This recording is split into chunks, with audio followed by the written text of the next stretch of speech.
If I was Floyd and he was me, Yeah. he wouldn't never have to fight again because that exhibition shit, Yeah. as me being his little brother, hey, little bro, we finna do 10 rounds and we both gonna get 100+ million for it. Right. And we ain't never got to box again. Well, Right. well, I already been getting these bets, but now it's time for you to get your just due. Right.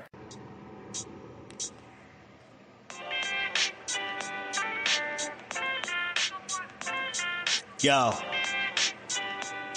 you know the deal.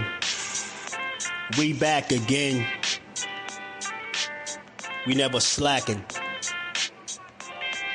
Word 'em up. Ladies and guys, whether if you drunk or you high, it's time to pay respects to the illest man alive. If you think you got a point, he'll shrink you down to size. And from there it's downhill like a slinky or a slide. Open your eyes. Got a deep connection with the rise, so you might see them jump in whenever they go live. Peep it. This channel blowing up now, it's not a secret. With tons of exclusive interviews to listen to. Them other channels I hate, but yo, they missing clues. They start narratives, sip the goose and twist the truth. It don't take a rocket scientist to get the proof. Just click the live at 4 p.m. Eastern time. But when you chime in, make sure you keep it kind. But if cowards want to debate, then it's feasting time. My man Jusdu shine busy all the time. Grind 24/7, 365. Videos he might have 365. My rhyme sick, they make you do a 365. You get a rich if you think you fit to survive. It's Jusdueboxing, time to click the live. Ain't no beginners, if you soft, you ain't down to ride. I crush you, respect too, it's Jusdu. He got the illest boxing show on the internet. The boy been a threat and he ain't even had dinner yet. Word 'em up. Yeah. You know what time it is.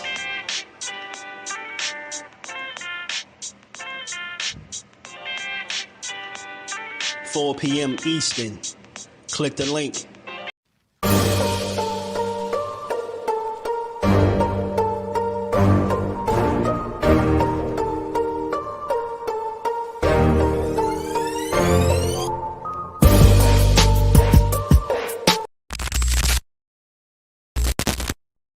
It's time for another raffle brought to you by the JBT. Our first item is a new 10th generation iPad with a liquid retina display which shows off beautiful color and has plenty of power for all your handheld computing needs. Great for work, play, or just movies on the go. How much is it to enter, you ask? Just $10. Or you can catch the deal with 3 entries for just $25. It's easy to enter. Just cash app your entries to $JBT Network 1. That's $JBT Network 1. Our second item is a set of Kenichi Bear Bluetooth noise canceling headphones. Great for gaming, movies, or travel. As the second prize in this great raffle. Our third item is a Ninja brand air fryer. Great for all your air frying needs. Cooking healthy with the JBT. So send your entries via Cash App to JBT Network 1. That's JBT Network 1. $10 each or 3 for $25. Put raffle on the comment line and you are entered. What's good? What's good? Salute to the fam. How y'all feeling on this good Wednesday? We back to build on this good boxing and give it his just due. Y'all already know. Smash the like button, sub to the channel, turn your notifications on, and come build with us. Come build with us, man. Jordan, what it do, my guy? You already know, man. Your career and why not being the face of boxing, all solid matchups, no doubt. Yeah. Morrell wasn't playing. Hey, yeah, man. Drew Division, my guy. Thomas Hill, Brody was good with it, man. Shout out to everybody in the building. Shout out to the JBT family, man. The raffle is approaching the end, man. Y'all get y'all tickets, man. $10 to get you in, $25 to get you in 3 times, to win one of those, lovely prizes. The Kenichi Bear headphones, the 10th generation Apple iPad, or that Ninja brand air fryer so y'all can stop burning them TV dinners and Hot Pockets, man. You know, go ahead and get you a raffle ticket, you know, before it expires, man. But let's build on this, man. Vaughn, what it do, my guy? What's good with it? We ain't gonna be here super long today, but we are gonna build on this boxing and you know, the potential matchups that could come after this fight as well. You know what I'm saying? We seen news break yesterday, and a lot of different people couldn't, you know, they ain't expect this to be happening this soon in their careers. And look, man, I'm not surprised at all. I'm glad I've always given David Benavidez his just due. I've always told people I don't see this kid as a duck. This is not the kind of fighter, I think, in my opinion, that's looking to avoid challenges. I mean, for all intents and purposes, he was seeking out Canelo. That's been beating up on these younger guys. So who's to say he wouldn't have been one of them? But that ain't how he's seen it. You get what I'm saying? He actively pursued Canelo as he should. You know, he positions himself as he should, and he fought the fights that he was supposed to fight. You know, Canelo wouldn't give him the opportunity. So he just went and got it his own way. You know what I mean? He went and got his, you know, he went and got it out the mud, as we like to say, right? Yeah, man, facts. Tommy was still the man when he lost to Sugar Ray and they rematched later. Absolutely. A loss here doesn't mean anything at all. And these are the type of fights that you want to see. So I hope, you know, on both sides of the spectrum that people get behind not only this fight as a whole, but both fighters, because they're taking chances. And these are the type of chances that we feel as though a lot of fighters in today's boxing don't be wanting to take, right? So here you go. You got two young hungry studs, man, willing to put it all on the line, man. I think these are the type of fights you need to see, man. These are the type of fights you want. But my guy Floss, yeah, I know some people been wanting to build on this fight. I know y'all been wanting to talk about this fight, man. I got to put the link in the chat early, man. So I ain't gonna be here super long. But if y'all want to chop it up on this fight, feel free to hit the link, man. But yeah, man, we got this announced, and I'm hearing this should be for like January. I think 25th is what I'm seeing, January. So look, man, it's a good fight. This is what we needed. This is what you call taking your career into your hands, man, and giving the fans what they want. And I said this all along. You know, I just don't understand how Benavidez was looked at anything but a guy that wanted to smoke. And, you know, outside of the Morrell talk, you know, it was nobody that you could say he wasn't willing to fight. So I never understood why people didn't think that he was willing to challenge himself. You get what I'm saying? A lot of people took credit from him and knocked him. You know what I mean? But, you know, for his situation outside the ring and losing the belt on the scale, being overweight. But like I said, man, sometimes you got to go through something to get to where you're going. And he's the prime example of that. Like he's gone through the fire. He's went through it. He's been ridiculed, criticized. You know what I'm saying? Even more recently, that little appearance where he was on camera intoxicated, right? But since then, like he continues to clean up his act. He put the work in. He work hard and he go out there and get it, man. And that's what's most important, man. You got a fighter that really want to win, really want to prove to the people that he got what it take, man. And this is what I want to see. This is what we should want to see. These are the type of fights that you need to make. I like this early for both of them. We get to answer all of these questions. I mean, we get to put the end to the debate. We get to David versus David. I mean, it don't get no better than this. It really don't. It really don't, right? This is the fight that people felt like should have happened at 68. No need to cry or worry now because it's at 75 and it's going to happen. I think it's going to be every bit as good. You get what I'm saying? You know, they sound everybody need to follow suit and make the fights. Yeah. I mean, when they available too. Kara was good with it, my guy. Pound for pound boxing talk. Al Booger in the building. Cornelius was good with it. Your boy AB or G, he looks in good, being good spirits. Yeah, that's what's up. I was looking at a little bit of it, only was able to watch a couple minutes of it before I had to jump on here. Shout out to Greg Hackett and my guy AB. That's my boy. But man, yeah, man, let's talk about this, man. You know, we got this David versus David matchup. Finally, really got something that you could look forward to. That nobody should complain about a 50-50 fight on paper. I don't care what nobody say. This is the best fighting the best. Now, maybe they didn't fully establish themselves at 75 yet, but they were fully established, in my opinion, at 68. And now, you know, they get to fight after one fight each at 75. People didn't see it coming this soon, but I'm not fully surprised because I always believed in both fighters. I always believed that Morrell truly wanted the Benavidez smoke. I think Benavidez team had a different plan in mind that didn't necessarily involve Morrell immediately. So people just deemed him out to be some type of duck, which I thought was people rushing to judgment, right? If you out there, you putting in all this work and you essentially one fight, if not, you right there at the door, knocking on the doorstep of a Canelo Alvarez fight. That's a career defining fight right there. You done put in all this work. You done lost your belt on the scale. You done had the outside the ring activity. Lost your belt there. You get what I'm saying? You had an opportunity to bounce back. You fought, one of the guys that Canelo fought, and you fought another one of the guys that he should have been fought at 54. You know what I'm saying? You beat both of them. Stop boo-boo. You looked impressive doing it.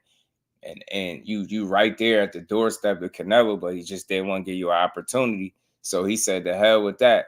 They took their talents to 75. And look, this is what I like about David Benavidez, bro. This is deeper than just this one fight. Mike Mazak, my guy, what's good with it, bro? Kirk Douglas in the building. What's good with it, family? So this is what I like about this, man, that this dude was always about the smoke. He goes up to 75, right? And this is how you know boxing fans just be looking away for a reason to take credit. He goes to 75. They're like, oh, why you lead a division without fighting David Morrell? You should have fought David Morrell. You ducking David Morrell. Not true. Because you seen what he was doing. He went to, he's positioning himself to fight the winner of Bivol and Beterbiev. But instead of sitting by or taking a lighter touch, as we all know he could have, because Jesse Hart was a name being mentioned at play, right? That was a name that was being thrown out there. Instead of him staying, idle and sitting on the sideline, not being active or taking a lighter touch, he went for, I think, one of the most dangerous guys that he can go for, a young, hungry David Morrell that has been adamant about wanting to fight this dude for the longest now. You know what I'm saying? And here we go. We get to deliver it. So like I said, you can't tell me he's a duck if he left 68 without fighting Morrell, if he was setting his sights on Beterbiev and Bivol. That's leaving, that's running from smoke to go to smoke. It don't make sense.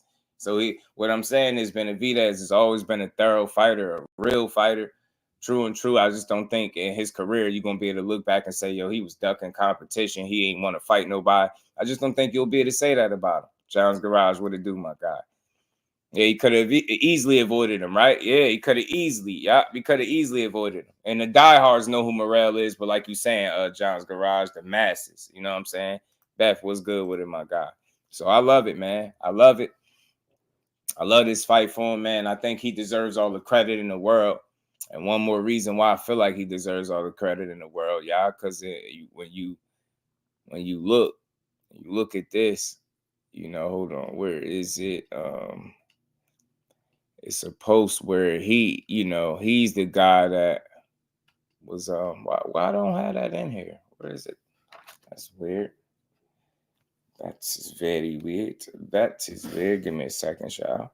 Let me get it up, man. The one, he's supposed to be the one that facilitated this and reached out to make the first move and make this fight. And I got a lot of respect for him for doing that because, like I said, people was about to pay him as some type of duck for going to 75 to go towards even more smoke. You get what I'm saying? This is just who this guy has been in his career. I think this is who he's going to continue to be. Here, young fighter, hungry, like to prove himself. He believe in himself. He confident. He worked hard as hell. And I've always said this, whatever you think he may lack in skill, he definitely make up for it in heart, grit, determination, bro. And things that he's not the best in he'll go work on them. You know what I'm saying? You'll see him work on those things. So I like Dez a lot. I like his attitude, his approach, man. I like his energy and what he bringing, man. Like this is real. There was a lot of names on the table, but I wanted to give my fans the best fight possible. I reached out to David Morrell and his team to make this happen, and we got the contract done. This fight really going to be a banger. 2 of the best in the division and 2 titles on the line. Let's effing go. Date and location to be announced shortly, but I think the date on that they're reporting early is January 25th. So look, that's I'm speaking to the David Benavidez detractors, the ones that said he was a duck, the ones that was saying he was scared, he don't want to fight nobody but little guys. I ain't hearing none of that. That man reached out to the dude that people said he was ducking and made this fight happen. Morrell is a real one, and so is David. Shout out to him and his team for nobody getting in the way and allowing what I think could be one of the best fights, you know, for the young guys that we could get in some time. I just don't see no scenario where this fight don't deliver. You know what I mean? The only disappointment is going to be if you bet on somebody and they lose. Other than that, the fight in itself is really going to deliver. You got this is the best of the best. You know what I'm saying? Morrell got a lot of questions to answer after his last fight at 75. People questioning him. They saying Benavidez look better. Saying, you know, they said, I heard that somebody said David Morrell is the weakest out of all the Cuban fighters. Man, you know what I mean? Zay was good with it. It's going to be a good one. Roger was good with it. Morrell needs to clip Benavidez early. You know it. It's the Empire, my guy. What it do? Yeah, when it gets to lose, the better be.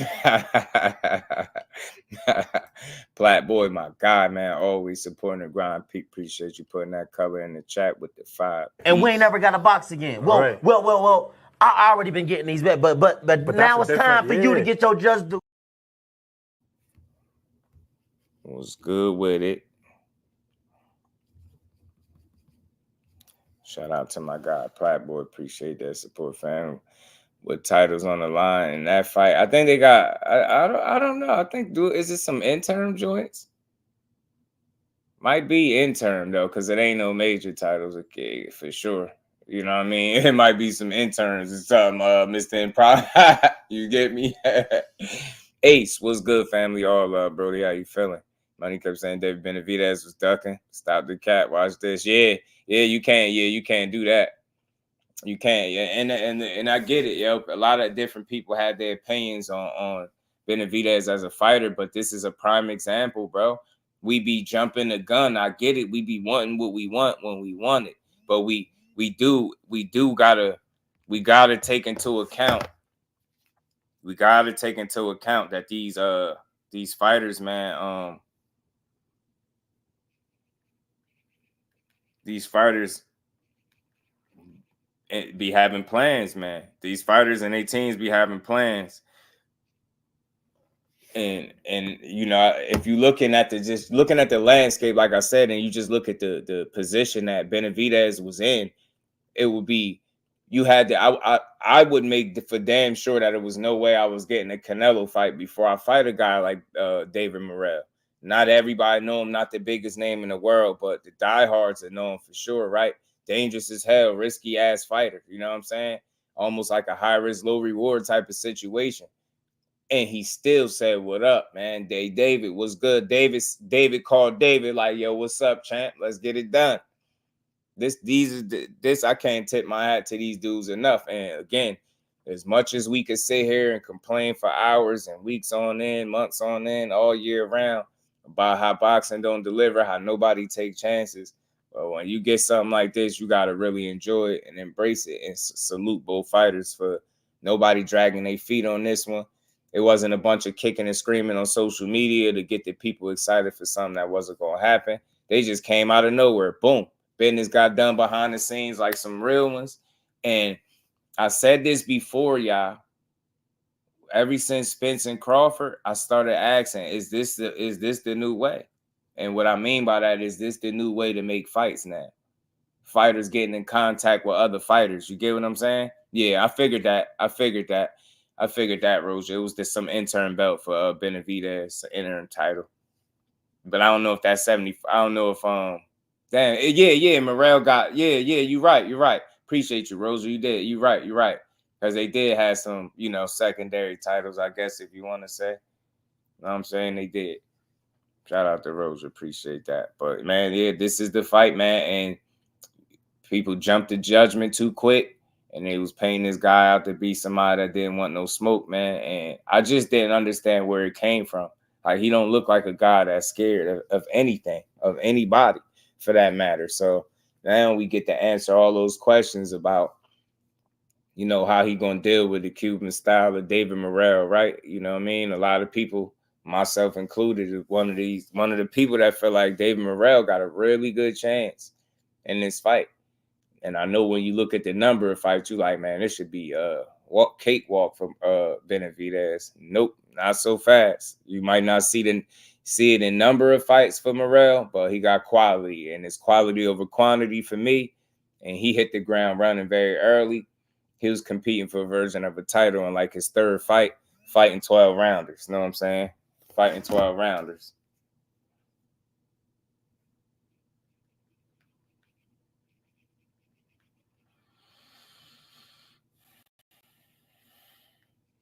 My bad, y'all.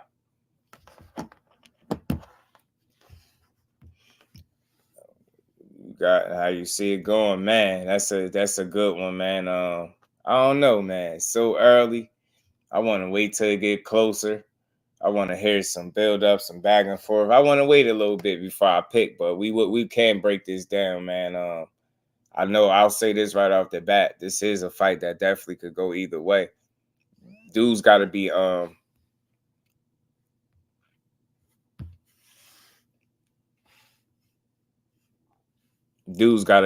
focused for this one. They got to be focused and prepared, man, because I think this could end up being both guys' toughest challenge of their career. You know what I'm saying? I think this could end up being both guys' toughest fight to date, and that's like I said, on both sides. If you just look, Morrell, although he got some quality fights under his belt, he's still very early with just 11 or 12 so pro fights. You know, there's some experience there that's not necessarily there as a pro yet, as far as the rounds and different things like that. Then you got Benavidez over 20, what he got, about 27, 28 fights. So, you know, there's a difference there. But like I said, man, if you just look at both styles, neither guy has faced somebody that fights similar to the other guy. You know, Benavidez ain't ran into no guys, I think, that with the skill set.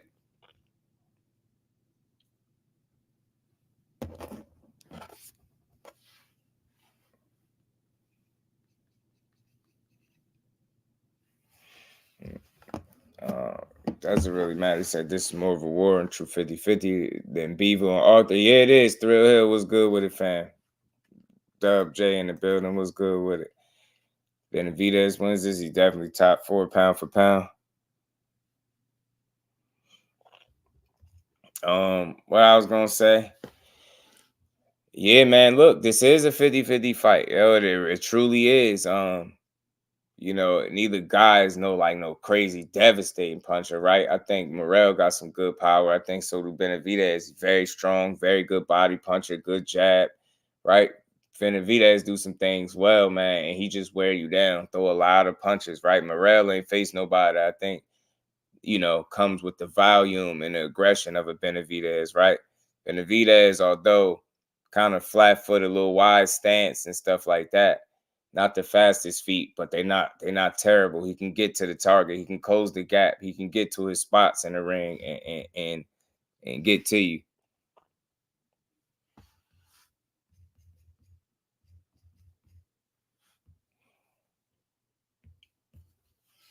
He can get to you, man. More like 60 Benavidez, 40 Morrell. Look, I ain't mad at if you tip it in Benavidez's favor because he obviously got more pro experience.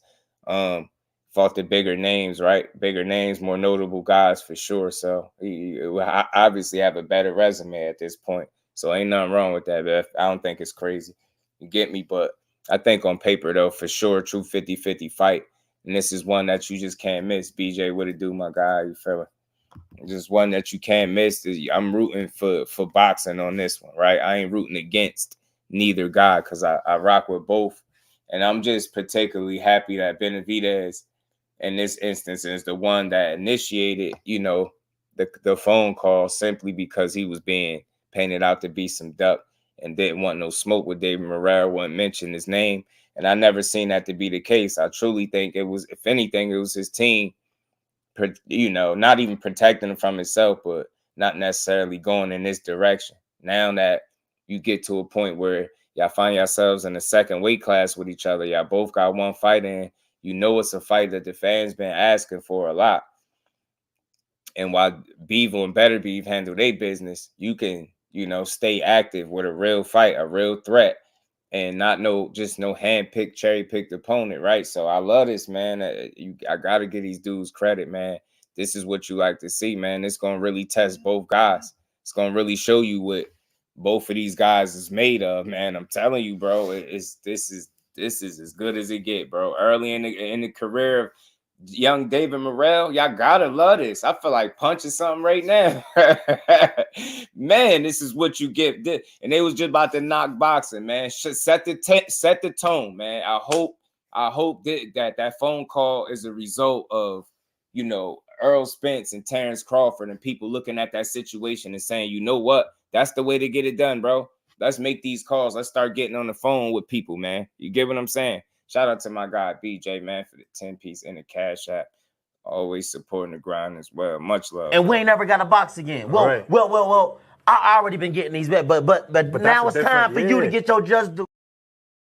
Shout out to my guy, BJ, man. But y'all got to be excited for this. This is definitely a real fight. Peace to the Queen. Lisa, how you feeling today? Bruce Gas, shout out to the OG. What's good with it? Caleb Plant should have been on the undercard. Where we at with it? Yeah, maybe. I mean, but it's still early though. Beth, you never know. You know what I mean? And the only reason I would think that we definitely wouldn't hear no news that soon because he just fought, right? And if anything, they'll probably still be working out an opponent, if anything, right? But I wouldn't mind seeing Caleb Plant back. I definitely wouldn't mind seeing Caleb Plant back in the mix. I like him, man. I rock with him. Good fighter, man. It's one of my favorite fighters to watch, Caleb Plant. He be working in there. Caleb Plant be in there boxing, boy. He be in there showing some real skill, and I think he get overlooked because he ain't the biggest of punchers. But he went out there and got him a knockout in his last fight. Impressive. Over a strong-ass, country strong-ass Trevor McCumbee.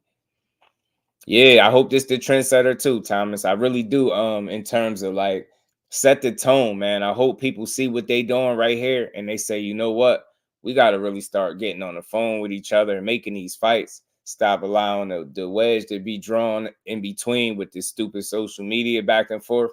They showed you that you really want to fight. You really ain't got to do a lot of back and forth. You ain't got to do no stupidness. You really can get it done because ain't nobody could say they seen this coming for real. Get what I'm saying? And shout out to both teams for neither guy being divas and both guys are willing. You know, David Benavidez taking the initiative to reach out, get on the phone. Morrell and his team to say, hey, man, we ready to go on our side too. You get what I'm saying? And this goes to show you that the whole time, in my opinion, they always wanted to fight each other. I always said that. It always seemed like it was a disconnect. It didn't seem like guys was not wanting to fight each other.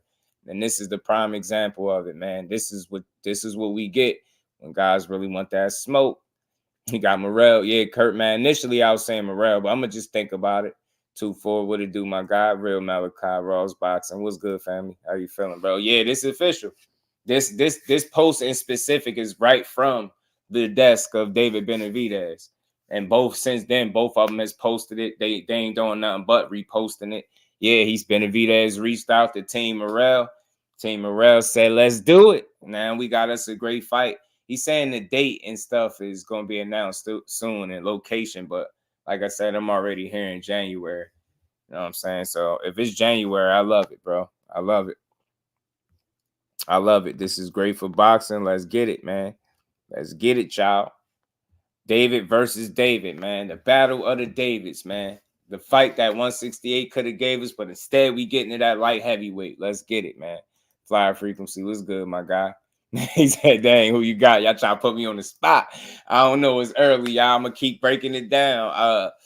You got two contrasting styles, man. You got that Cuban style of Morrell, but he ain't a guy that typically wants to box and move around the whole ring. He be looking to hurt you. If he approaches the fight that way with David Benavidez, he might play into some of Benavidez's strengths. So he got to be very smart at how he approached this fight. I don't think he could try to just walk Benavidez down how he was doing Hot Rod, how he did guys like Ados eventually, right? I think you'll have to approach the fight much differently, and that's what I want to see. So I'm going to give it a while before I make the definite pick, but this shit could go both ways, man. All I know is David gonna win, y'all. I got David, Malachi. I got David, bro. Who you got? I got David. I got David, bro. Oh man, that's my answer for right now, y'all. Anybody that asks me for right now, just why it's this early, for sure I will make a pick. We're gonna do a prediction show on this. A fight like this deserves one, and hopefully while I'm reserving my pick a little bit too, y'all, because I want to hear what the rest of the card going to be and really do a full prediction show, full breakdown all over again on not only this fight, but every fight that'll be on the card. You know what I'm saying? Morrell's a potential all-time greatness, more 60-40. We get stronger down the stretch. Yeah, it doesn't really matter. He do. Just tell him you got David right, pound for pound. That's right. Aisha, peace to the queen. Always good to see you. Melanin Queen, peace to the queens of the chat. Always good to see y'all. Yeah, Malachi, I got David, bro. I got David, champ. For right now, I got David. But my initial feelings, bro, is I was saying that, you know, I thought David Morrell had a very, very high chance at winning before this all got settled like this. But since then, you know, Benavidez has went on to have a couple fights. Same thing with Morrell, a few fights. And, you know, I kind of just have a different assessment of him. And I'm telling you why you can't count a guy out like Benavidez, the confidence in his will. Like, he's very determined. He fights very hard. Like, he'd be a guy that I'd be shocked to see somebody that can break his will. You get me? Like, he gonna try to figure it out. And that's gonna always put him in a great position to you know, win a fight and be in a fight. So Morrell, man, like I said, he ain't fought nobody that got the punch output and brings the pressure of a Benavidez. You know what I'm saying? And he got a heavy ass jab, really good body puncher. You know what I mean? He do a lot of things well offensively.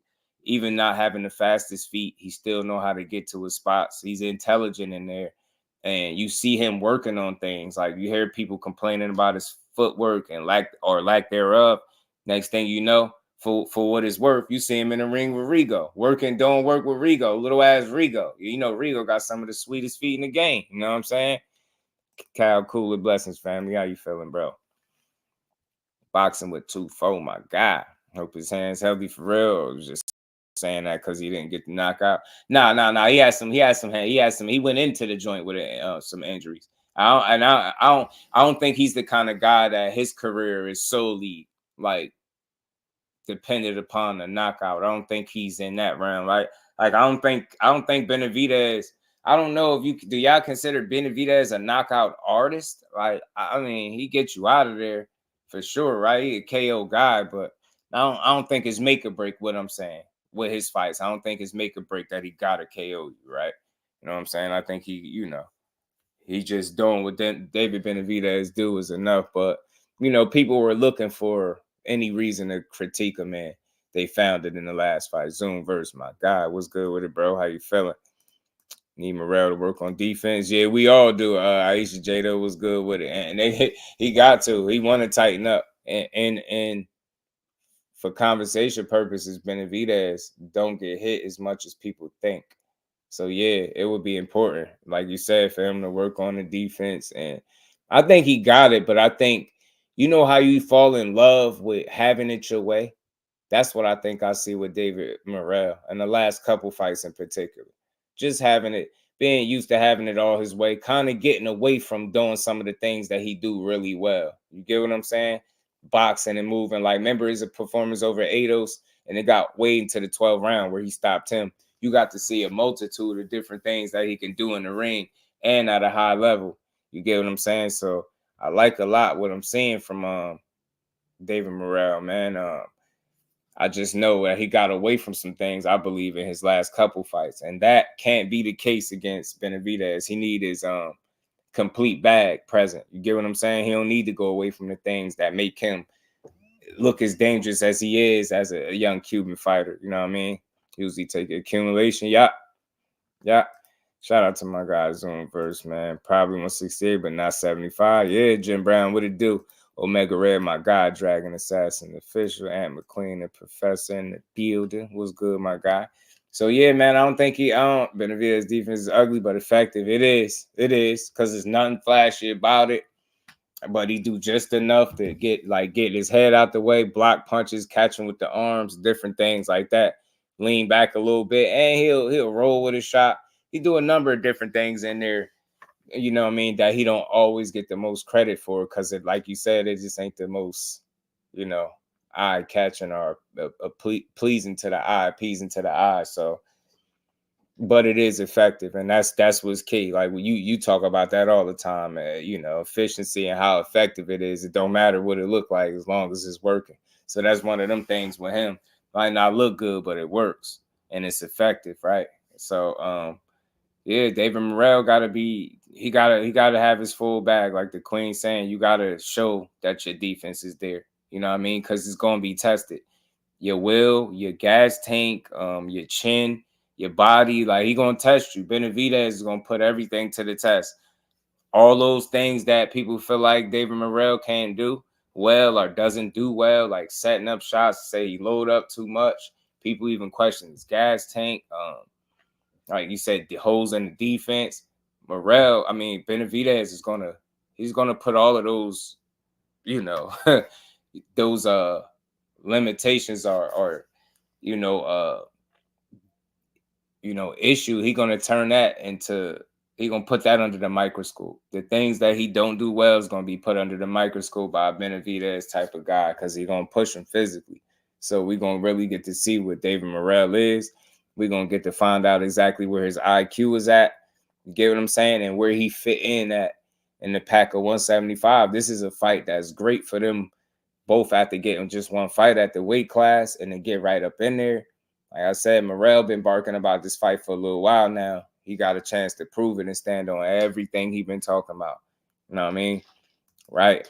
Yeah, they overrate the power just a bit. J-Walk, what it do, my guy? Salute to you. Appreciate you. Don't work too hard on him. John BX, my guy, always supporting the grind. What to the face of YouTube boxing, taking all bets. David Benavidez by stoppage. Okay, John, talk and to we him. ain't never got to box again. Well, Right. well. I already been getting these bets, but now it's time for you to get your just do. Talk to him then, John. He say he taking all bets. He got David Benavidez by stoppage. I got David right now, John. You know what I mean? I'm rolling with David right now. You know? That's the southpaw part that got me twisted versus Benavidez. I like that, Benavidez. I like that one, Dub J. That just beats footwork. Angles beat footworks. In this case, yeah, man. Tony was good with it. I feel has a more consistent, overwhelming power. Not a wear down type of power.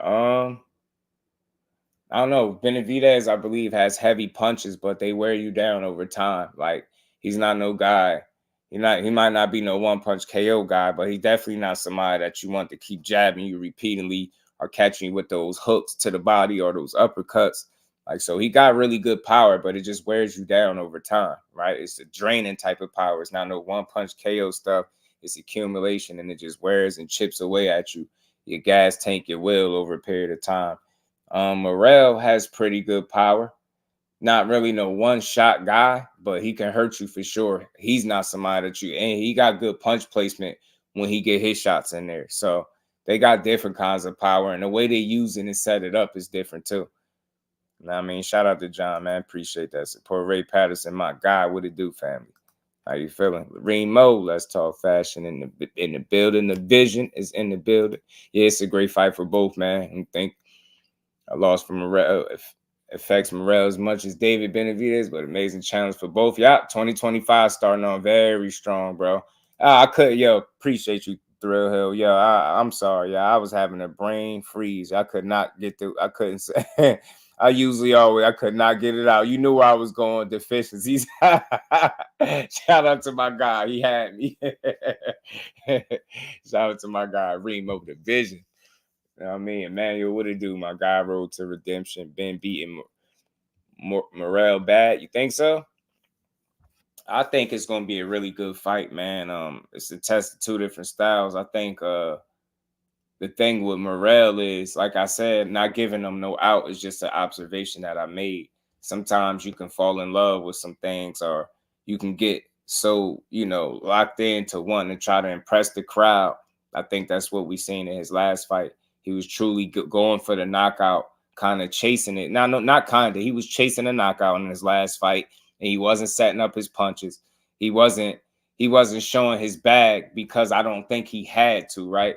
I don't think he really had to, but just because you don't have to do something mean you shouldn't, display it. You get what I'm saying? You want to use opportunities like that to work on things. And he was just hell bent on coming forward and trying to knock his guy out. And it never materialized. The knockout never materialized. He hurt his guy, buzzed him a time or two in the fight.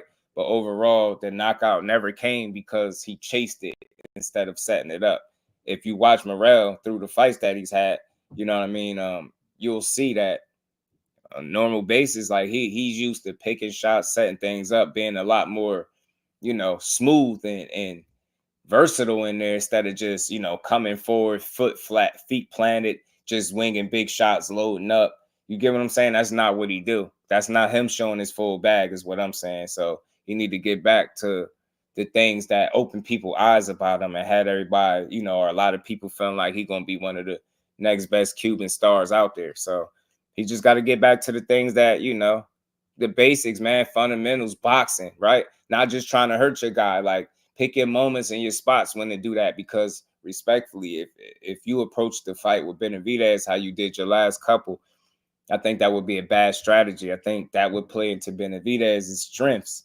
You get what I'm saying? And it would allow him a lot more opportunities, as opposed to if you go out there and, you box, use some angles, use that Cuban schooling, bro. You got it. Use it. Show us. You know what I'm saying? Show us. A draw? I think somebody gonna win this joint. Neville drops both. I think somebody wins this joint, though. Take Morrell punch of 12 rounds. He will be putting it on Ben, coming right at him. Yeah, man, that could be dangerous too, though. Kalajic is also a sturdy guy. He absolutely is. Absolutely. Only guy to stop him better be. You know what I'm saying? And I think he had a little moment or two in there where he, like I said, where he put something on him, but I think because he didn't set it up and he was just, hell bent on going in there trying to hurt his guy, it kind of cost him. You could tell in the performance, it kind of lacked a little bit. You know what I'm saying? Because he didn't show versatility, right? He didn't go in the bag like he should. He just was out there. And I think he was really trying to compensate for being at 175 and show people that, look, I can move right to this weight class and knock this dude out. Like, for me, that's what I seen. I don't know how everybody else looked at it. Because, again, it's not like the things he wasn't doing, it's because he can't do them. It's just he wasn't doing them. And that's game plan. That's focus thing. He was locked in on trying to just hurt his man and stop him. And I think show everybody that he belonged at 75. And he could just move right up and still got the same punching power. You can't force that. And that's what he was trying to do. He wasn't setting it up. He was trying to force the knockout. That's why it never came. And people questioned the performance and his skill set. And like I said, I heard somebody say that he's the worst Cuban boxer that's out there. And I was like, wow, that's crazy. All after one performance. So gotta see. He said if you don't box, he's really losing. Yeah, he got a box. He got a box. I think it would be wise to box. You know what I mean? Box. Not just saying boxing. Move, but you got pick your spots. You can't just be in there like you've been in there with some of these other guys, because he throws at a much higher clip and higher rate than anybody that I believe Morrell's fought to date. And it ain't been that many people. This dude got 11, 12 fights we talking about. So, you know what I mean? He got to be smart. His game plan is going to be everything. But good for him, y'all. He got Ronnie Shields in his corner, y'all. He got trusty Ronnie Shields. I believe in Ronnie Shields a lot. I ain't going to lie to y'all. He know what he doing in there. Know what I'm saying? And I think for this fight, he's going to understand that you're going to have to execute a game plan. You're going to have to listen. You're going to have to be focused. You're going to have to be on your A game. You're going to have to show this Cuban style, this Cuban schooling. You're going to have to try to take him to school, because I don't think neither guy's getting knocked out here. I don't think either guy's getting knocked out here. I don't see a knockout in this fight. I don't see a knockout in this fight at all. 50-50 fight. If anyone thinks it's a cakewalk for both fighters, yeah. Ain't no cakewalk. He said, been stopping him. Think so? I mean, look, it's possible. It's possible he catch him with a shot. He could hurt him. He could wear him down over a period of time with accumulation and punish and put a beating on him. But I don't know, man. Morrell is going to be punching back. I don't see him standing there and just participating, being a willing participant of damage and punishment, right? That's just not something he's going to do. He said Morrell by KO. Just shoot, fish grease. What it do, my guy? How you feeling? Ron, yeah, he's a great coach, Aisha. So I don't know. Morrell by KO. No, I think I see this going the distance. I do. I don't see this. I don't see neither guy getting knocked out. Now, don't think that don't mean that it can't happen. I could be wrong, but for me, I could see this going to the cards. You know what I'm saying? And I could see this being a great fight and both guys having their toughest test to date. I ain't trying to hear none of that other stuff people be talking about. This neither guy got an easy task, and they know it. This is why we high on this fight. This is why we like it. Though all that, oh, he only got 11 fights. I'm not making that excuse. I don't give a damn how it end up playing out. I'm not giving them neither guy no excuse because they don't need it. You know what I'm saying? They talented enough. Whatever happened in there happened. The best man gonna win. I like both of these fighters. I've always said Benavidez is a real one. He showed you in his post that he reached out to his team, and, Team Morrell, and made it happen. I see people got, Morrell ringing the doorbell with Benavidez and his pop sneaking out the back. It ain't happen like that, y'all. Benavidez seeked him out, man. It didn't happen like that. Gotta put some respect on Benavidez, man. I've been saying it. This is why I said all along, you can't tell me he a duck. You can't say it. But I just like this picture, though. But this is funny. But him and his pop sneaking out the back. But they ain't sneak out the back, y'all. They ain't sneak out the back. They made the phone call, got on the line and said, hey, man. Hey, David called David up like, hey, yo. Hey, man. Hey, man. Let's do it. We got to do this. Let's get the people what they want to see, Kyron Davis took some punishment. It could be a stoppage or distance. Antonio was good with it. Fish grease. Say any feedback on the new boxing game? I haven't played it. I hear people saying they like it. Tell you what's good with it, fam. How you feeling? See new tools in the box, yeah. Tough opponents. Morrell had less fights than Benavidez, which all add up to experience and picking David. Yeah, me too. I'm definitely picking David too. Flossy, my guy, was good with it. Morrell get dipped, flipped, and outworked by Benavidez. You did. Talk to him. I knew my boy Flossy was going to hit the scene. I knew Floss was going to hit the scene. Shows Benavidez for the David Morrell to fight on the inside. The whole fight is more of a beneficial game plan for Benavidez or Morrell. I don't know. Benavidez can fight pretty well on the inside. He could, but I think it would serve both guys well to mix it up. You know what I mean? I don't think either guy would want to just do one thing all night unless it obviously was working. You know what I mean? With relative ease. But I think both guys this could end up being both of these dudes' toughest test to date. You get me?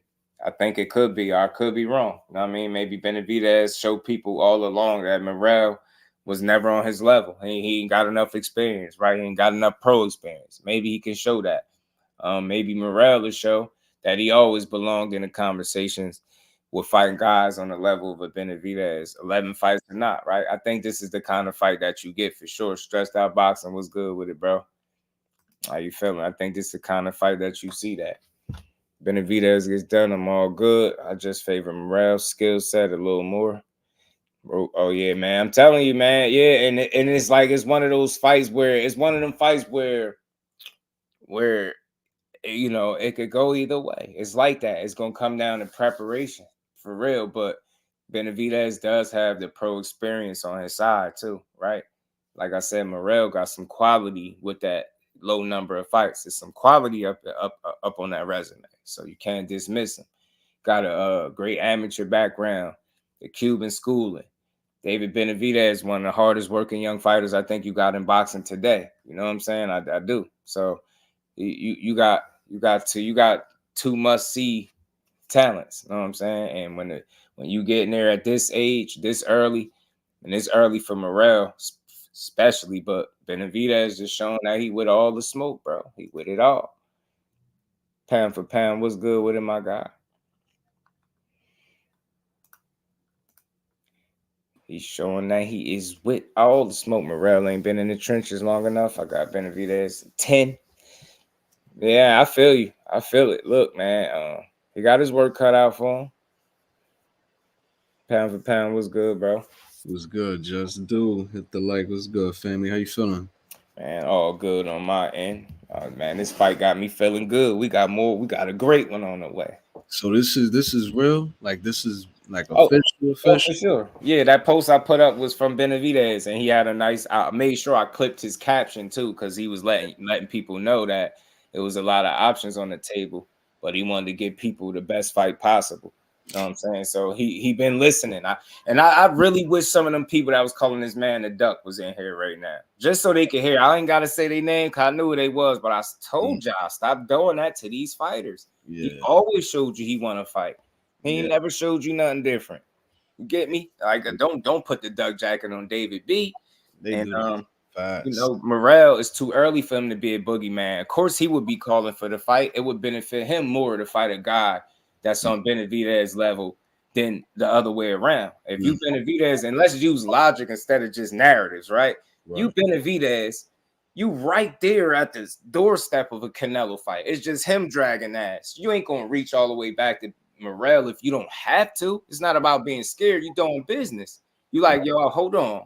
You gotta wait a quick second. I earned my spot up here. Let me see if I can get this dude. If I can't, cool. But then he moves up a weight class with plans to get a better Bivol winner. And then before you get there, you take this fight. Man, you gotta tip your hat.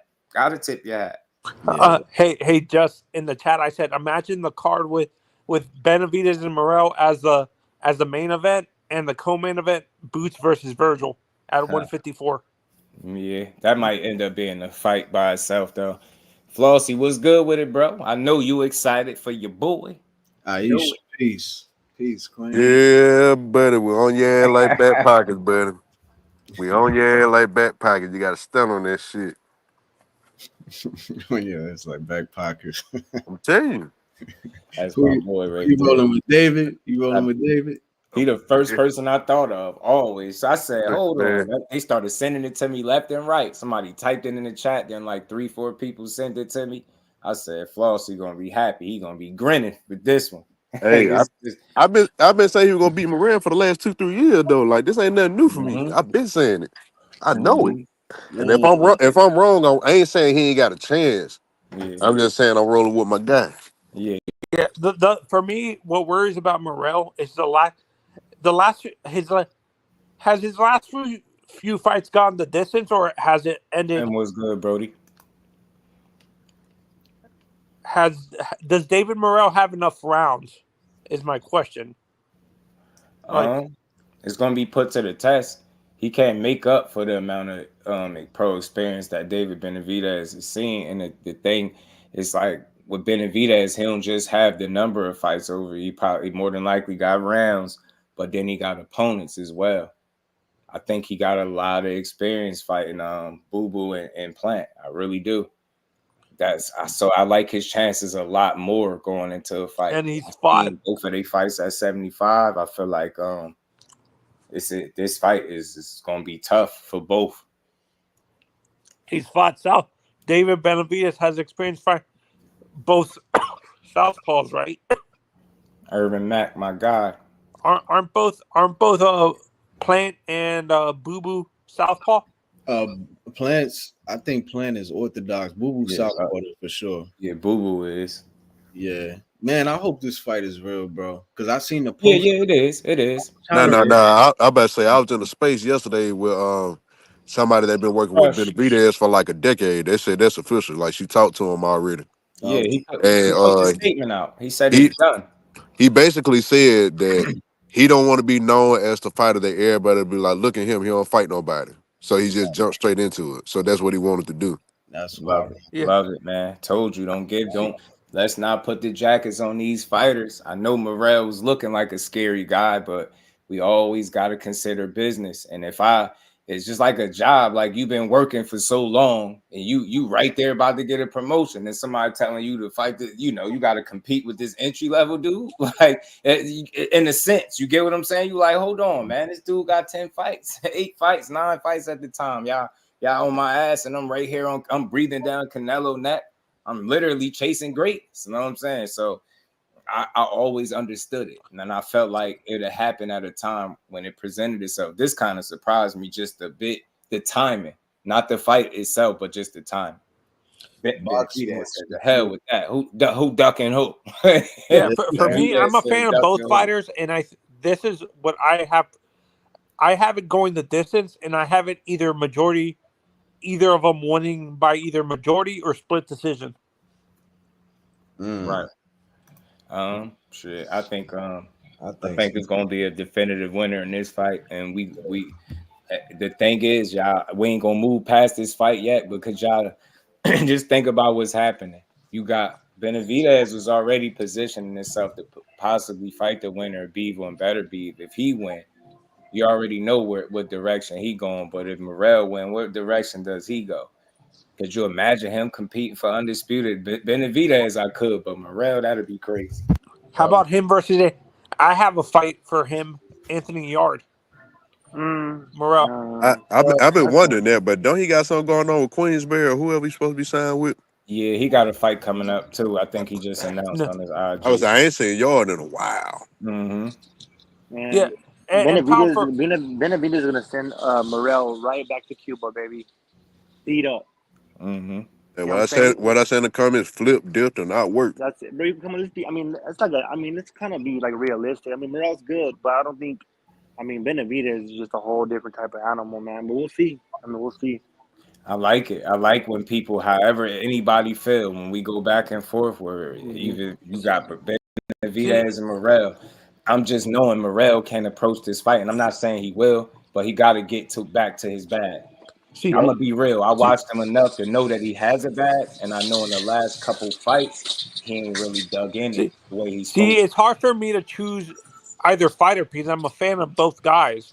Richard Paris was good, Brody. So, Flossie and Nello, it's hard for me to choose either Morrell or Benavidez because I actually to me it's hard. It's a true 50-50. I don't really know who's gonna win this fight.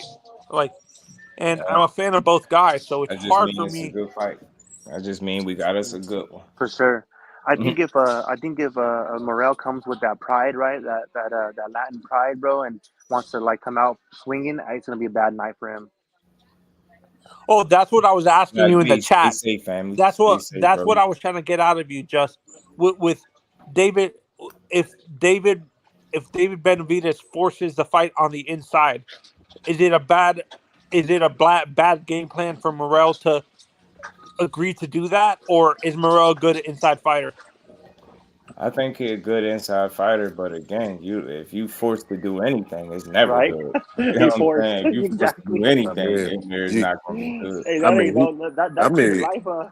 He can win a fight that way, but shit, that'll be ill-advised. I think it plays a little more into Benavidez's strengths if you just completely you just want to bring the fight to him. Because you got to think that's what he do. Yep. And he got the punch output to back it, to be in there in the fire. And again, his defense, like Ant McQueen was saying, it ain't pretty, but it's effective. And if you look at the numbers, he don't get hit as much as you think. So you want to test him. You want to try to, force him to box more. The things that you think he can't do as well. And don't sleep because he work on anything you saying he can do. He goes in there and work on it. So don't be surprised. So I would think you got to mix it up. You don't want it to just be no phone booth. I think that favors the guy that throws the most punches. That's what I was going to ask all four of you guys. Why does it seem that people criticize? Always say David Benavidez has no defense. Is it they don't know what they're watching, or is it just hatred for David? Maybe they both. Listening to the commentators and not really watching for themselves. Both, man. People in boxing got a real bad habit of if it don't look a certain way, right, they think it's wrong. Right. But when you go look at the numbers, He got one of the best defenses in the weight class, one of the highest plus minus, which means you land way more punches than you get hit with. It's just not aesthetically pleasing. It don't look as Flossie, pretty. I So, just said that in the comments a couple minutes Right. ago. I was like, yo, his defense hey, is that shit hey, sneaky good, but it just hey, ain't pretty. It's effective hey, though. me and you was talking about that before the Boo Boo fight. Teach was good, bro. Yeah, like it don't look good, but it worked. Right. It worked, and his head movement is only getting better with each fight that passes. His footwork is getting incrementally better. He's a work in progress. Here's the other thing that we got to take into consideration with David Benavidez. The dude is a work in progress. He don't have the super deep amateur background like some of these other guys, like Morrell. That's the reason why Morrell is taking a fight like this 12 fights into his career, because he's got a deep amateur background. David Benavidez is a dude who's essentially learning on the job. Yeah, he's I'm- OJT basically. He's taking the job. But I'm pretty sure too that that paper looks all right too. That's where this is why I always said, in essence, I see a similar path with both David and Canelo, Benavidez. They both barely had an amateur background. They were basically learning on the job their whole career, basically. Do you agree with that 704 Joe was good, my guy. Do you agree with that comparison a little And we bit? seen this dude get Ant? better with each fight. Yeah, hell yeah. It's like that sometimes, man. And we just seen this dude getting better and better with each fight, getting better with his decision making. His defense is getting people were giving him flack for the Vazic fight because he didn't stop Vazic, but the only person who stopped Vazic was Beterbiev. It's a sturdy dude we talking about. Right. That's Hey, who hell, won. he ain't knock him out cold either. He was on his feet when he got stopped by the hardest puncher in the game. Yeah. Right. And He got dropped multiple times, though. I say that. Mexicans, He's a sturdy dude, born though. He's fighters. a sturdy dude, though. He's a sturdy He's dude. in the But best shape I've ever I seen felt him like in. what was lost in that fight, as far as like the review of that fight, was just how sharp David's defense and his counterpuncher was. Oh my lord, he was on point in that fight. He was He just was on point. criticizing because he won the fight in a way that people are used to seeing him win it. See, this is where like I said, I've been saying this. This is a true 50-50 fight. You really don't know who's going to win this. If David Benavidez makes Morrell fight on the inside throughout the whole fight, it's not a good night for Morrell. If Morrell forces him to box, that's not a beneficial thing for Benavidez. So you really don't know who wins this fight. And do you agree? I don't know, because statistically, you look at David Benavidez from the outside, he's got one of the best jabs in boxing right now in terms of effectiveness. Yeah, his jab is nice. He got a heavy jab. And he got a heavy jab. You know what I'm saying? He got a heavy jab. It's effective. It's efficient. Like, it's crazy how accurate he is. He's like maybe 2 or maybe 3 in the entire sport in punch accuracy, power punch accuracy, and jab accuracy in the entire sport. But it don't look like it. I think he's right behind Canelo, and I think he's right behind Canelo and Bud with that punch accuracy, those punch accuracy numbers. You can say that again. He's behind who? Canelo, King Canelo. His style just ain't pretty, man. It just ain't pretty. It's gritty, but it works. That's the only It's like thing a that zombie. matters. Does It's like it a zombie. work? It's like Does a it zombie work? style. Like I always been saying, either you have to box perfectly for 12 rounds, or you have to hit him hard enough to make him tone down his output. Because if you go all 12 and you don't hurt him, he might just outwork you. Because he's shown, like, historically, he's so accurate, the likelihood of him missing a whole lot to the point where he'll lose a fight ain't that likely. Yeah. See, Right. You're gonna have to do something to make him gun shy. You're gonna have to. And Flossie, like, I hate doing this when I see David fight. The way he fights a little bit reminds me a little bit of a prime Kovalev, kind of a Kovalev. My God. A little bit of a Kovalev, Sergey Kovalev. Do you see that? You mean how he walks? Like he walks forward type, like their mannerisms as far as that goes? Yeah. Yeah. I see what you're saying with that. But as far as like the skill set, I don't know. Kovalev wasn't bad, but I think they had that zombie mentality where they will take multiple punches to throw punches, which is not a healthy way to fight, but it works for them. But David I, don't take that many I, punches though. That's the thing though. He don't Yeah, really take that many he punches. don't. yeah. Like If Justin you was really saying watch, a couple minutes yeah. ago, he'll rock back just a little bit. Mm-hmm. He'll slip just a little bit. He Yep. ain't Sweet Pea where he's like bending at the waist and all that, but he's making guys miss by just a little bit, or he's catching them on the arms, catching them on the gloves. Like it's Hey, not pretty, but again, it's effective. The shit works. I tell you one thing I did notice, and he ain't do all this. He ain't do too much of all that squaring up shit and laying on the ropes too long with somebody like Geisnick either. No, he No. didn't. I've been saying it for a while. If you get to squaring up and just leaning on the ropes, he at the point of the fight where he don't respect your power. Yeah, Yeah. it's because as human beings, right? You know when you're in there with somebody, oh, this boy can't hurt me, or you're in there with, damn, this boy hits hard. You know what I mean? I gotta, your brain will tell you I gotta do something else. And this is where I kind of wish the fight with Canelo happened, because this would actually help David with most of the stuff we're talking, like help him with. I know fighting Canelo is never going to happen, but what I'm trying to say is fighting Canelo would be the same beneficial for a guy like Benavidez, like what happened with Canelo when he fought Floyd. It forced him to change his style a little bit. Different situation. Benavidez ain't losing that fight, Jack. Oh no, Canelo's At least not that bad anyway. Yeah, I think Morrell in his last fight, I think he had that one track mind. I don't think he was listening either. I mean that's not necessarily always a good thing either.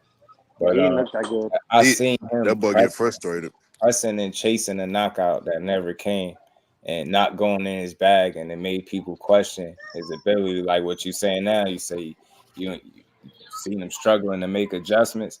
I just think his effort wasn't where it needed to be that night, and that's I think what you're saying. Some of that is a testament to the number of fights. That's where inexperience come in. You'll see that sometimes. Immaturity. He fell in love with like having it his way, and he got in there, and like you said, Pete, what you saying, he couldn't out physical his guy, so he kind of looked lost because he was used to having it his way, and he just had his mind made up, and it seemed like he was unwilling to make the adjustments. I know he's capable, but he just didn't do it. On that night, I thought he was really trying to show people, look, I belong at 75. I can move right up. I can knock this dude out.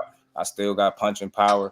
And when you do that, you just left so much meat on the bone. And again, you was chasing the knockout that just never presented. I know the fights haven't happened, and this is thinking way too far ahead. You get what I'm saying? You was just, I got you. That's right. winging shots, right. Loading up. And even doing that, you did hurt him a time or two. But it just goes to show you got to go back to what got you looked at as one of the most dangerous young fighters out there. And it damn sure ain't just walking straight, having your feet planted, loading up on shots. You get what I'm saying? Trying to get your guy out of there.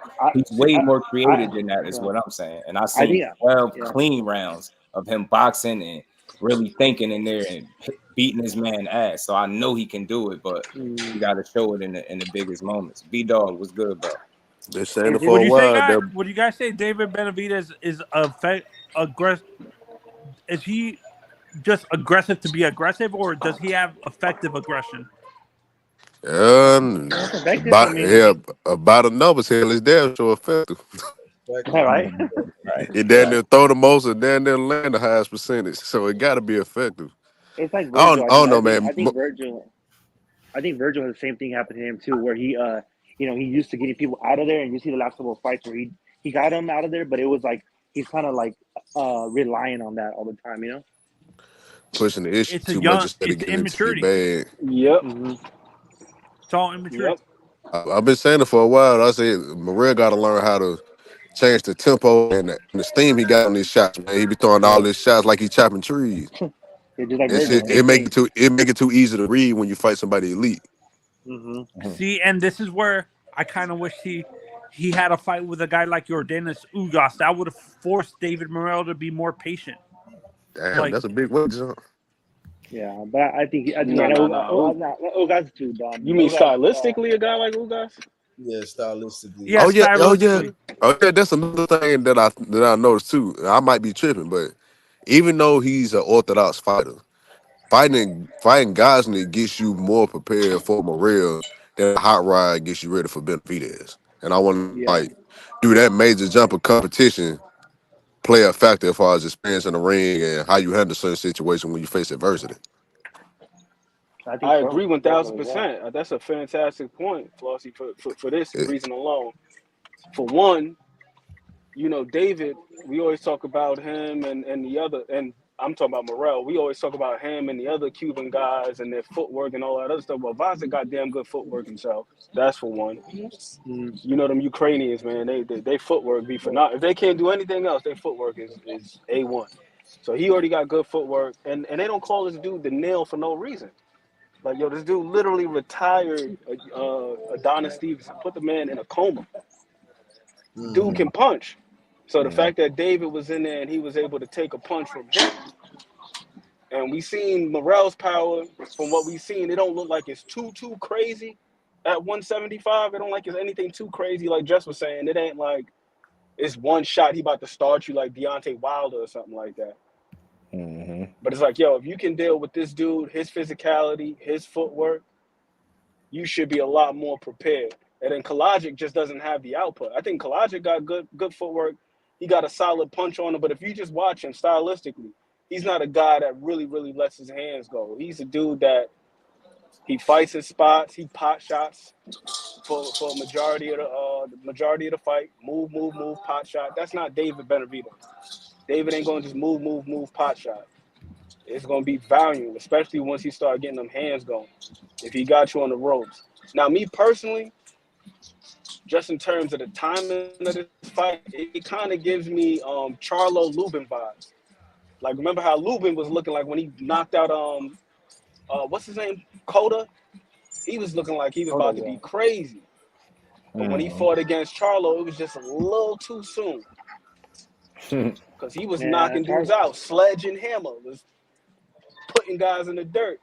But then he went up there with Charlo, with Jamel, and it was just a little too soon. Just a little too soon. The other Charlo, what's up, the y'all? other How y'all Charlo doing, man? disappointing. Fucking Canelo beat the other Charlo up like it was easy. Like he just went to like a half day at work. I like the matchup, but experience plus the style matchup, it got me leaning David anyway. It ain't the style mismatch that some people think it is. Hey, what's up, y'all? How y'all doing, man? Just do. Ant, what's Dean, going what's on, good with it, man? bro? How you feeling? What's up, bro? Man, I want to say this, y'all. I'm just so excited for this fight. David Morrell and David Benavidez. I am so proud of y'all. That's what I wanted to come up here and say. I am so proud of y'all. This is what boxing needs. Thank the Lord in the heavens above. Okay? I feel you. Man, I Hey, he want to ain't say this, lying. They man. need to make about 20 more of them. Man, listen here. My God, Dean said he is not with the marination. He's not I'm letting not nothing with the marinate. marination, Get Ant. You straight know to that, it. Ant. Get right to it. Let me say this about this fight, y'all. The thing that both fighters bring to the table is what the other one we saw struggle with. Now, y'all remember when David Benavidez was fighting Andrade? It's just Andrade couldn't keep up what he was doing. Caleb Plant couldn't keep up what he was doing, but David Morrell was way bigger than both of them, like just naturally. That's what And he paces himself a little bit more than they do. I was just watching that fight, Dean. That's exactly what I was thinking about. I'm like, Andre was letting them shits go, but he was letting it go, bro. And then you got David Benavidez over there, who we saw against Hot Rod, that David Morrell was getting a little frustrated because it's something that I think happens, that they say the same thing with Tank. He was getting touched up, but when you're not respecting the guy's power, when you know he can't hurt you, and like Just Do was saying, you in there looking for the knockout, you don't care, but you throw caution at the wind. You don't care about none of that. I'm trying to get him out of there.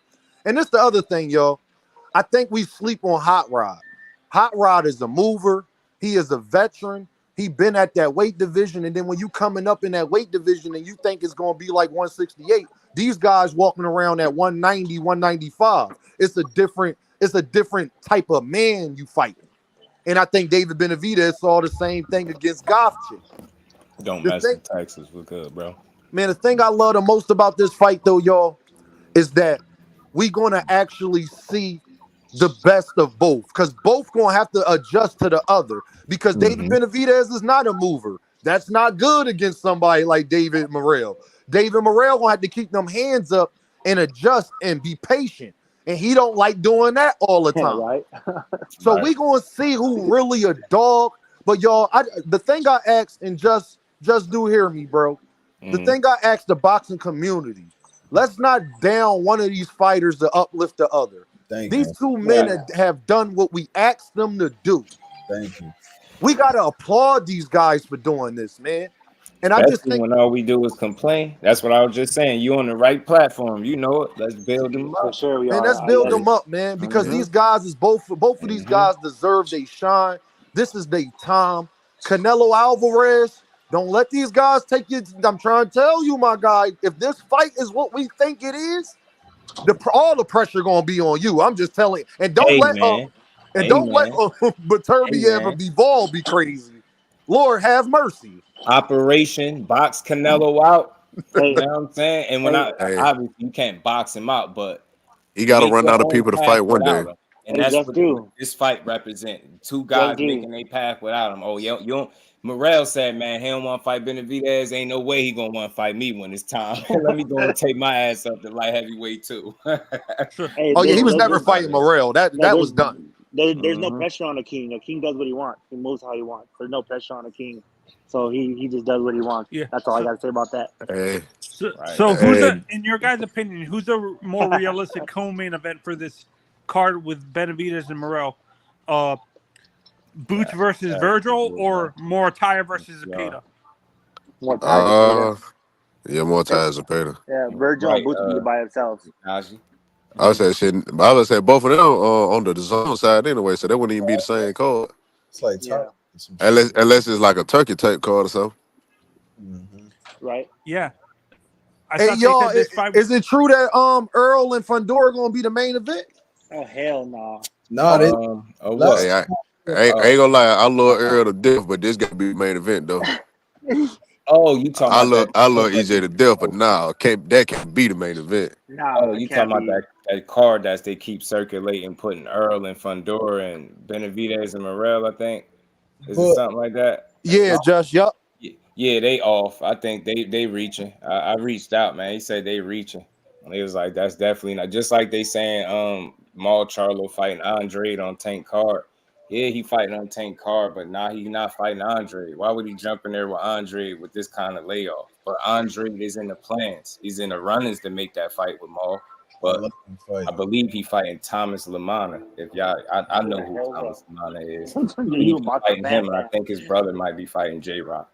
But I think they're trying to mandate the Crawford and Fundora fight. Last I heard, they trying to. That's what I'm saying. That's what I saw.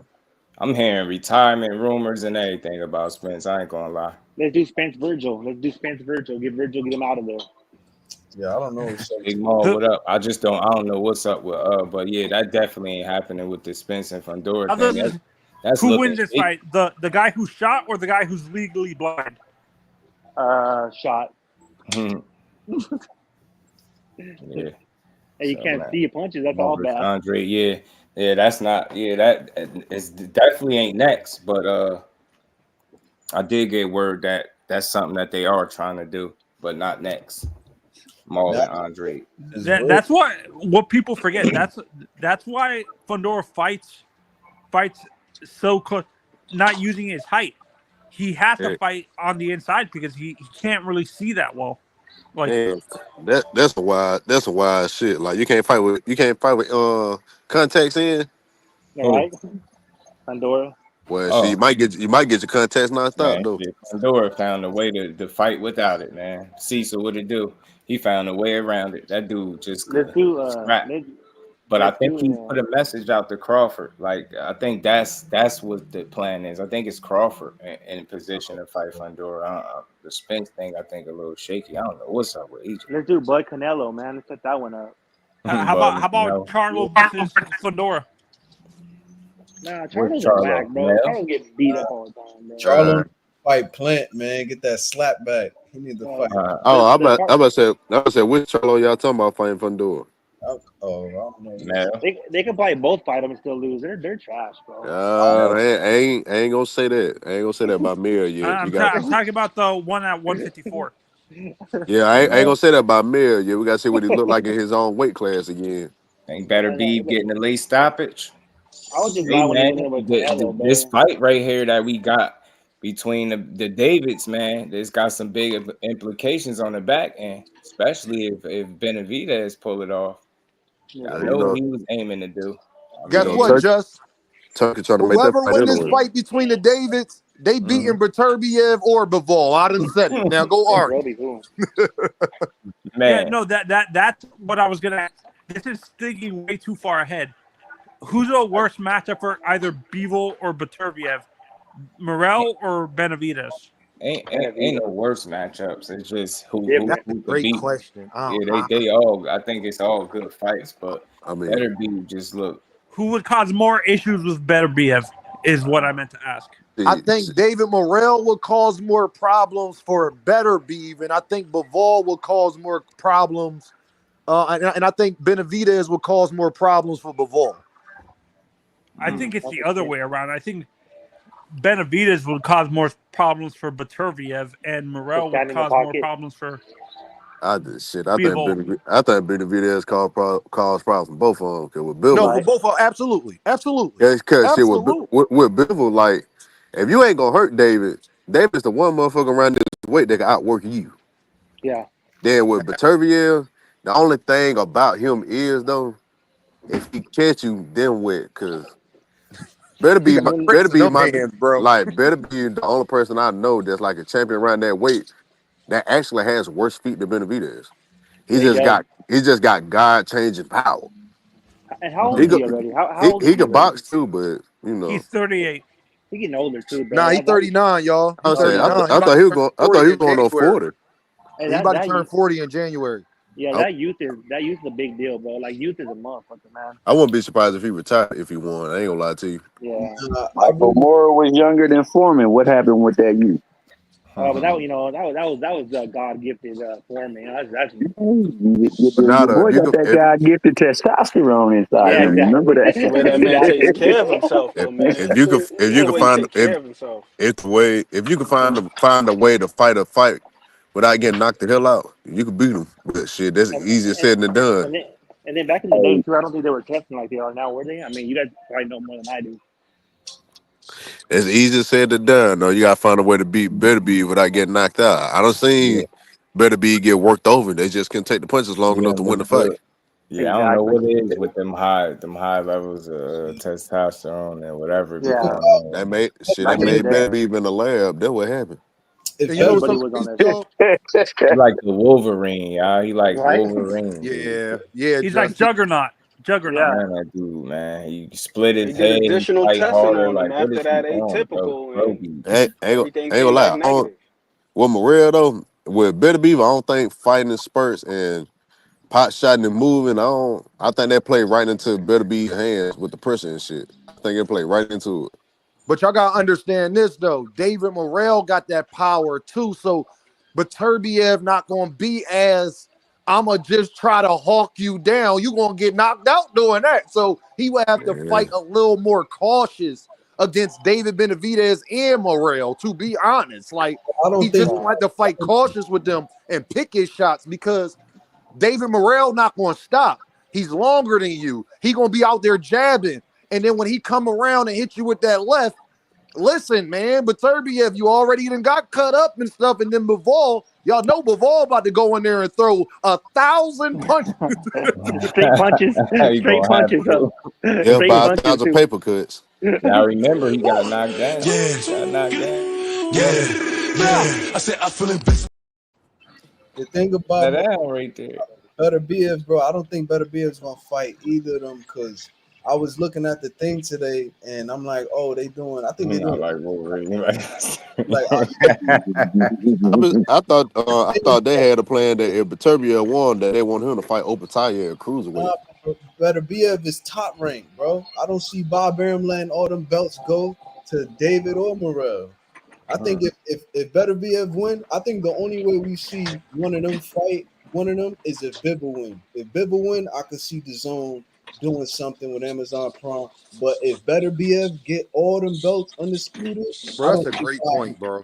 I I don't ain't think even think about that, bro. I forgot about that part pound for Bob pound. Arum That's a is great point. I would say Turkey might have to be involved for something like that to happen if he was to win. Yeah, because Bobby. Even then though, you know, Bob ain't. It depends on how confident he is, because you know Bob ain't making no cross promotional fight unless he feel like he got an 80% chance to win. Yeah, for Especially sure. not with all them belts on. That's a fact, especially with the belts up, and that's the one key part that pound for pound making absolute sense with. His biggest draw for any upcoming talent is exposure and the ability to become a champion. And he don't like to sacrifice them belts, especially to no rival promotional company. Hey, Rolly and Pitbull are rematching or what? Yeah, it's supposedly it could be on this Morrell and Benavidez card. Pitbull's gonna knock him out again. Why are you doing that shit? Hey, nah, just they was telling me Tank could fight Ryu and Pitbull. They've been telling me the rematch clause ain't real. Hard-headed, yo, they not. That's why I said Hey. stop saying Ryo turned down and ducked this. He told y'all. He was like, yo, they got this rematch. You got to see what Pitbull want to do. Like, remember, he was the champion. They slipped that. They was smart for putting a rematch clause in there, but he ain't smart for taking it, because I don't believe nothing different going to happen. But you don't think so? You see how Tank options was kind of drying up. You see how even though he's a big piece, he can't control what goes on with these other guys. You see how they got a situation that he can't do nothing about. You get what I'm saying? So I think Pitbull will get it back. I think he'll get the win back. Shit, I don't. Pitbull gonna get his ass rocked. I think he just stylistically, I don't see him changing who he is at this point. I want Ryo to go in there and fight though, man. Let's get in the middle of the ring. Let's throw. Nah. Why would I? He got to stick to what he know. Why would I fight you this way? And if I already know you can't beat me this way. Now, y'all, check this out though. Pitbull got to take more of his time. The only reason why Pitbull was effective, but he was doing what Just Do was saying that David Morrell was doing. He was in there looking for a knockout that never came. He could take the same approach, attack that body more, slow the pace down. Let Ryo expose himself and just be throwing that little flimsy jab out there that he's not getting no points for, and then attack. Right. He got to wear him down slowly. He can't can't do that normal Pitbull stuff. I've been telling just for a minute. Yeah, what Pitbull needs to do at the press conference is be like, you know what? We're gonna do this Mexican style, homie. Straight up, just get under his skin. Yeah, he ain't finna fall for that. I've been telling just for years. Pitbull is a professional crash out. Yeah. He just got a chin and a lot of pressure. Yeah, Ryu touching that chin too. Ryu was hitting with them uppies and hooks. Nothing was happening. Yeah, every time you watch Pitbull fight and somebody bounce on the outside, he get frustrated and don't know what the hell to do. Yeah, I really think Cabrera got robbed when they gave Pitbull the dub in the first place, because Cabrera outboxed him too. I agree with bro, and I love Pitbull, but I kind of agree with that. Yeah, he be getting outboxed. Hey, I love to watch him fight though, but man, he get angry when he can't do what he want to do.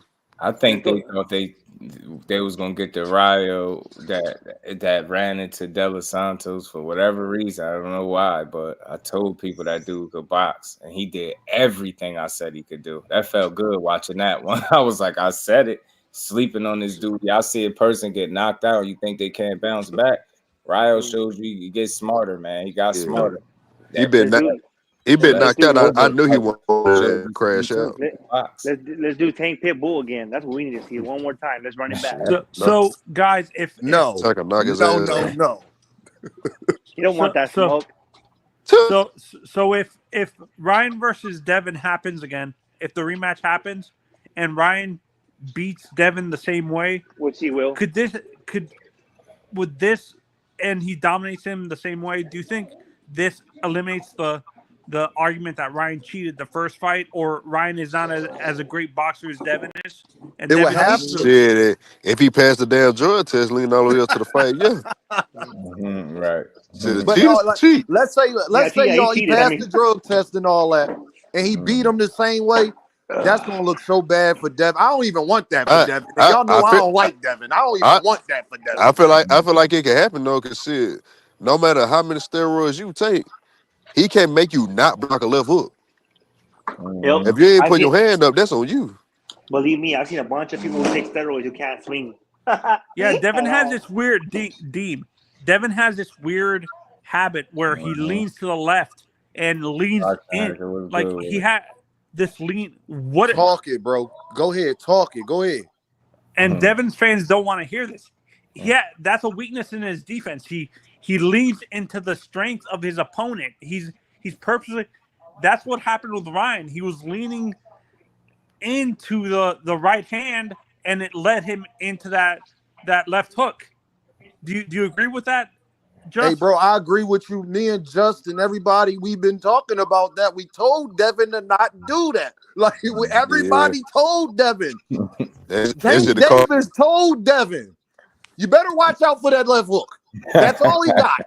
The whole world know that Ryan Garcia got a left hook that you don't see. And the thing about Ryan left hook, y'all, you can prepare for it, but at the end of the day, he's so fast. It don't matter if you prepared for it or not. I would say that's a cold honest truth. I ain't got no dog in the race at 135, 140. And pound for pound, guess what, bro? You know the thing I like that Ryan does do with the left hook? He makes it look like it's about to be a jab, and then he turns it at the last second. So the angle switches at the very last second. Hey, y'all, remember when he caught Deontay with it? We thought it was the second punch that knocked out Deontay. No, it wasn't. It was the first one. We just didn't see it. Yeah, when I think against Fonseca that people didn't even see. I think it was Fonseca. He caught him with that hook. And Deem, I said, you had to play it back on the replay and slow it down to see. And Flossie, I said after this fight, me and Just what I repeat this multiple times, Flossie, with just when we talk about that fight. Ryan wasn't just throwing the left hook by itself. He was setting the left hook up multiple times during that fight. It wasn't consistent, but he was doing it. You saw? Did you see that too, or am I the only one that saw that? He did it with purposeful intent, especially when he seen he couldn't get out the way. Now, y'all, I will tell you this: what Devin will have to do against Ryan. Now listen to his father. God, Lord have my fault. Go ahead. Not listen to Bob, Bill. That's not the only listen to 40 mil Bill. That's the first thing he don't need to do. Not listen to 40 mil Bill. They got to make some real adjustments because I hate to break it to the Haney fans. At that power looking like that at 40, I'm terrified for your ass at 47. Now 47, he can't go to 47, y'all. No. This only his second weight class. He's going to have to go there eventually. Hey, bro, could y'all imagine him against Stan Jonas, who in there looking like a damn running back? The real Infinite was good, fam. Yeah, I'm telling you. It's either that or could you imagine that was Stan Jonas hitting them with them little short uppercuts and No. It's going to get tough up there, but I see him having to be there eventually, too. And that's what I question. Aside from Ryan left hook being as good as it is, as fast as it is, even the great Roy Jones vouched for that left hook, bro. Like if he would know better than me about a damn left hook. He vouching the way he is. I ain't arguing about it. Who learned that left hook from? Oscar De La Hoya. Oscar taught him that left hook. Let's be honest. Good with it. I ain't gonna hold you on whether Ryan cheated or not is like beyond it right now. But the thing some fans don't want to understand is, well, he cheated. He'll be back. He probably will be back. But the problem is, it's people at welterweight that hit harder than Ryan and don't have to take steroids to hit that hard. Then what? Jerron Bootennis. It just gets scary. Bootennis gonna be out. He probably 150. Bootennis gonna fight Virgil at 154 against Ryan, bro. Killing yourself again and make the weight, and finally fighting somebody that could take advantage of your deficiencies in the ring. I'm telling you, how long do you want to keep doing that? Because it's not going to get easier. If it was hard the first time. And see, Flossie, this is where I don't understand the delusion. So and this is where I don't see understand the delusion, Flossie, of Devin fans saying it would completely end differently with Matias, where Devin would just dominate Matias. I don't understand that delusion. I could kind of see it. What, Devin dominate Matias? Yeah, Matias a robot too. You just can't get caught. Yeah, that's the only thing. When you get hit, Then what? Sticking to a game plan, man. He's been beat before. His ways is he never was unbeatable, but he just got a style that's dangerous. If you allow him to be Pero just showed simple. but And it's see, the but the speed difference. and power that gave him problems with Ryan, not just the power itself.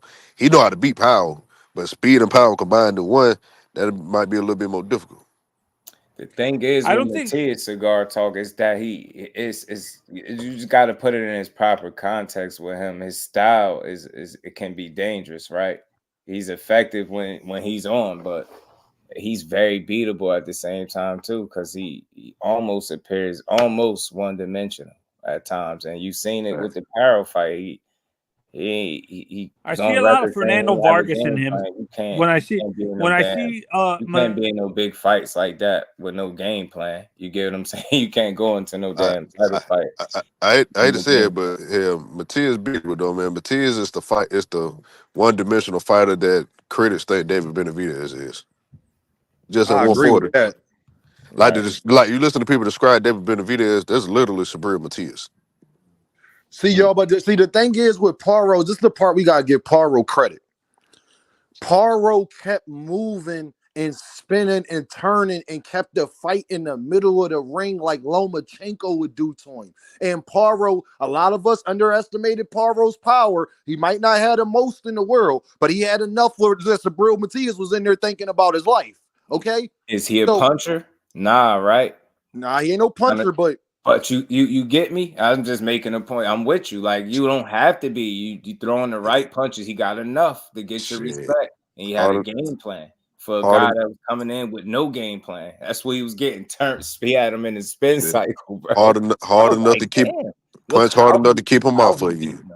Was impressive to me. Is how he controlled him.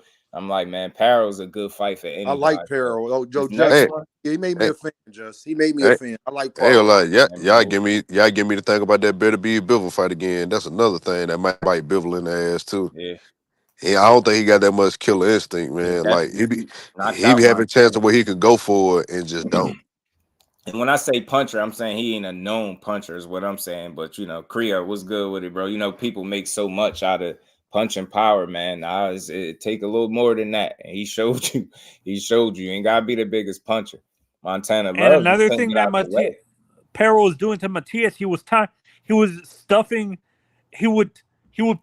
Matias doesn't know how to push off people. Like Pero was tying him up that whole fight, and Matias got pissed off, but he didn't have a counter to that. No, and you're completely right about that. Like, he don't know how to. He'll just keep his hands up and just keep letting you hit him. I'm like, Matias, Yeah. can you get out the way, my guy? There you go. There you go, my guy. And McQueen control exactly. And And McQueen control, bro. that's what Parrow. He. That's why I say he could be physical when he need to be. And But you I got know, to. hey, What I'm Just, but saying? I know who Devin need to stay away from though. Who that? Playu, because Playu, when he was fighting Gary and Russell, what I saw in him that I really liked, and I didn't recognize it. Just I said, oh, I didn't know he My was baby capable. girl, the queen. He's great. Playu is great in the exchange. So when you throwing and I'm throwing, Playu was connecting every time with whatever he wanted. And I know that caught Russell off guard because he used to doing that. And then somebody did it to him. Right. Right. So Playu is that guy that's going to be patient. As soon as you throw, I'm throwing. Bang, His bang, patience, bang. he took advantage of Gary Russell's. He's a power counter aggression. puncher. He turned it Playo against is a him. power counter puncher. Stayed patient, weathered whatever little potential at early storm, and just was picking his shots. He fought a very smart fight against Gary Russell. I know that's one he could get back. I know he can get that one back. I know he could. I believe in the young Gary Russell, man. He just I want to see Puello versus Tio. Tio gonna be on the sideline. Tio just gave 3 different months as to when he might fight again.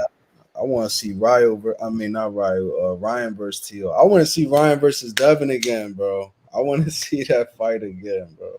I think part 2 is gonna be even better than bigger and better than the first one, because now it's like they've been in there. And Devin, I don't know what kind of game plan he had, bro. I don't know if it was his fault. Like, I don't know what made them step to that man. Like, even Tank, and Tank got the equalizer, and he knew like, yo, like stay on point. Tank underestimated, right? Yeah, Maybe I like he think really was believing what he was saying. Like right. I was hearing it all. You haven't gotten better since the amateurs. All you got is a left hook. You see level this, you're not on my level that. Level It's this. like he started to really believe that. And I think that's why I always say, you know, if you give the person that you fighting his proper credit, you could prepare for what you think is a challenge, right? Instead of beating it in your head over and over. Yeah, he's C level. He ain't good. Just a left hook. No, he had a right hand that had the left side of your shit looking crazy. Look like you got stung by a bee. So he more than a left hook. He's not C level. Maybe could he box to the level of you at his best? I don't think so. I think Devin is definitely more disciplined and skillful than Ryan, but Ryan stylistically will always be dangerous for Devin. You get what I'm saying? After that, you better boxer? No. that fight, when I saw that, I thought Devin got stung by a wasp. That's what that looked like. What it looked like. Jesus.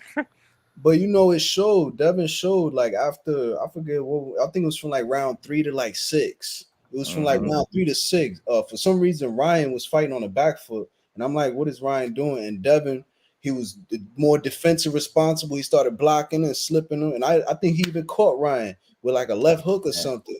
And that's when Ryan banged his gloves and got mad.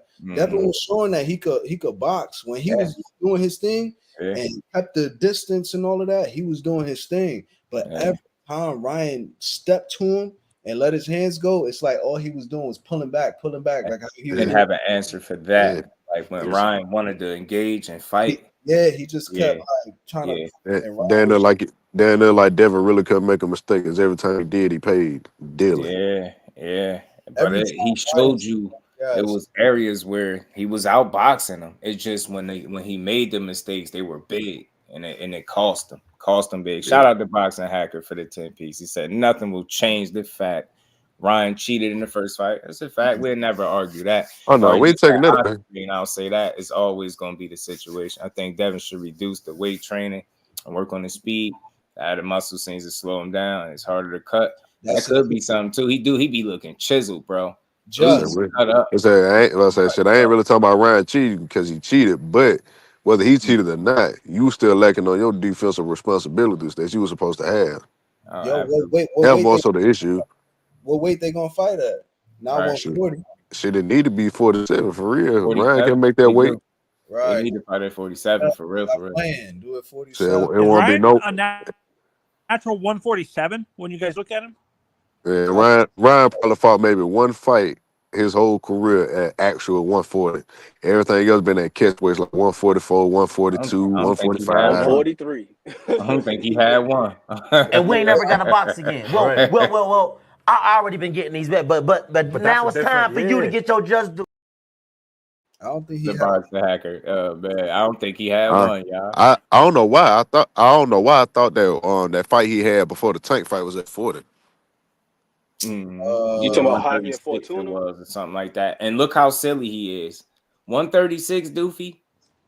Why not sacrifice the pound and then rehydrate to what you want? Because he ain't never put a rehydration clause on somebody to actually fight him at the weight that he at. So I was like, yo, how silly is he? He's an idiot for that. I was like, bro, I would have took a 135 fight, bro. I would have sacrificed the pound and rehydrated. I mean, at that point, you get what I'm saying? Especially when he said he was feeling good anyway. He was just making a whole bunch of excuses after the fact. Both of them dudes is big. They gonna end up fighting. They reported him. You can't see his comments. They gonna end up fighting at 47, and that's gonna be. Damn, it was good, bro. That's gonna be. He got a fight lined up. He's a face. Yeah. He always gonna come up. He always gonna come up naturally because look. Let me say this. I'm not the typical guy that speaks on Devin Haney. I know I'm not. I like him. I rock with him. I just felt like he made a couple mistakes in his last, obviously the fight and then after the fact, right? But I feel like he could bounce right back with the right kind of fights. He just got to pick his moments, right? Pick his situation the right way. Like him and his father, they figured it out once before. They could figure it out again. We're going to always talk about him, especially if it's something recent going on. I mean, he's a top world-class fighter, bro. Yeah, it just came up here. I don't give a damn about him. Fuck him. That's what I'm saying. The biggest thing Devin could do right now is rematch Ryan and beat him. If Devin was to That's But Ryan and not beat. That'll be the biggest thing for him right now.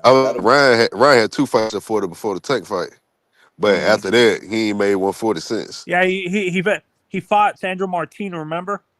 For Tago, I just looked at it. He fought Tago and goddamn Fortuna. Tago, Fortuna, yep. Catch weight situations. Fortuna was fat, had love handle. Shout out to my brother Dante.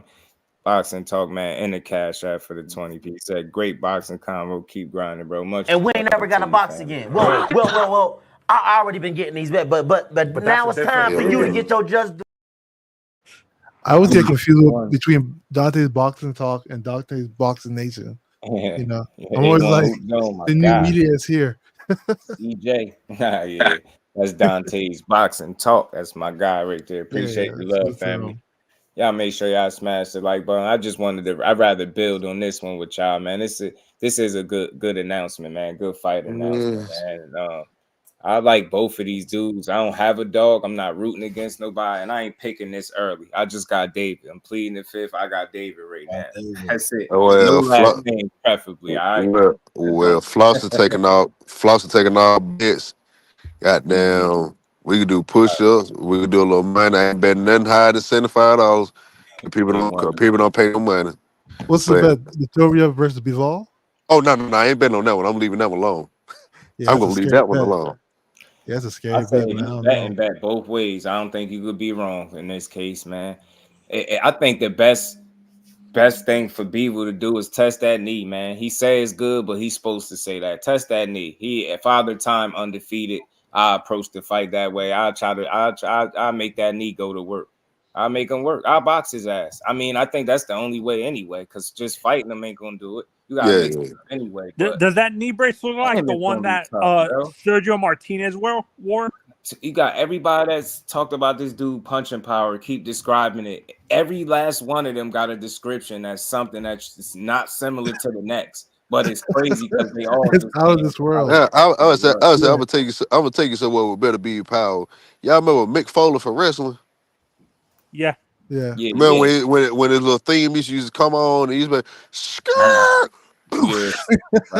That's what better be power sounded like when he punched Joe Smith. Yo, you can hear every punch he throws. It's crazy. Like it literally when he punched Joe Smith, it sounded like a cannon went off. Yeah, Floyd, the loudest body shot I've ever heard is when he punched Marcus Brown.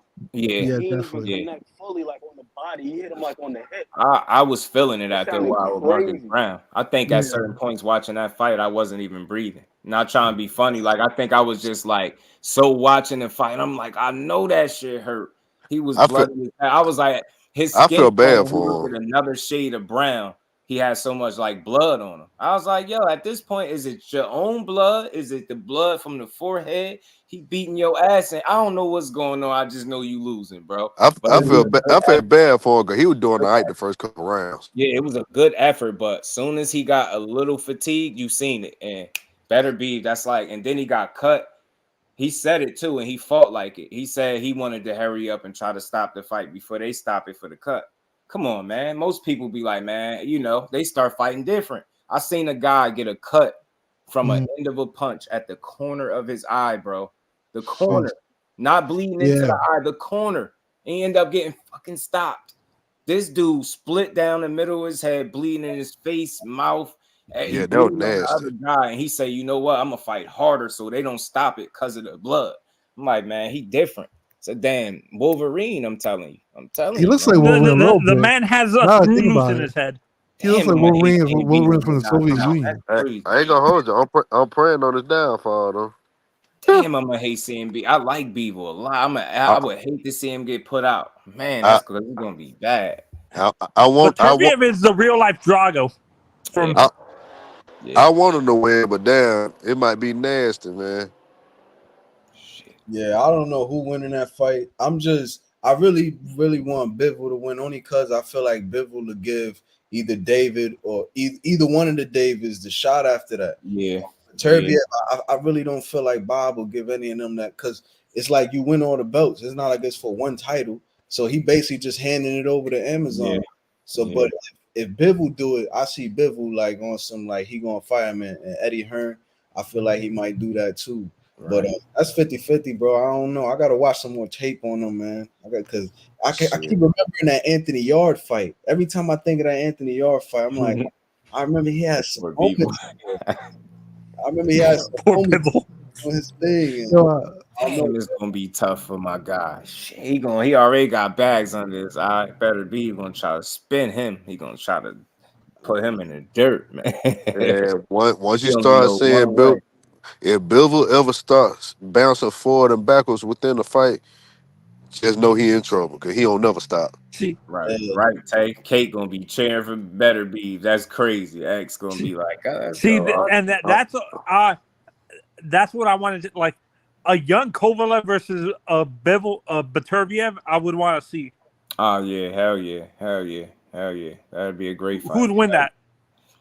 I don't know, because Kovalev, while he was the crusher, it was a little different. He was tall, he got length, he could box with it, good body puncher, good crazy right hand.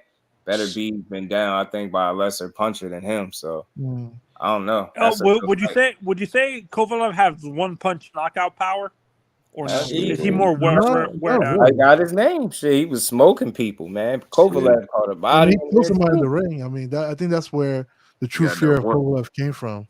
You got that one punch man.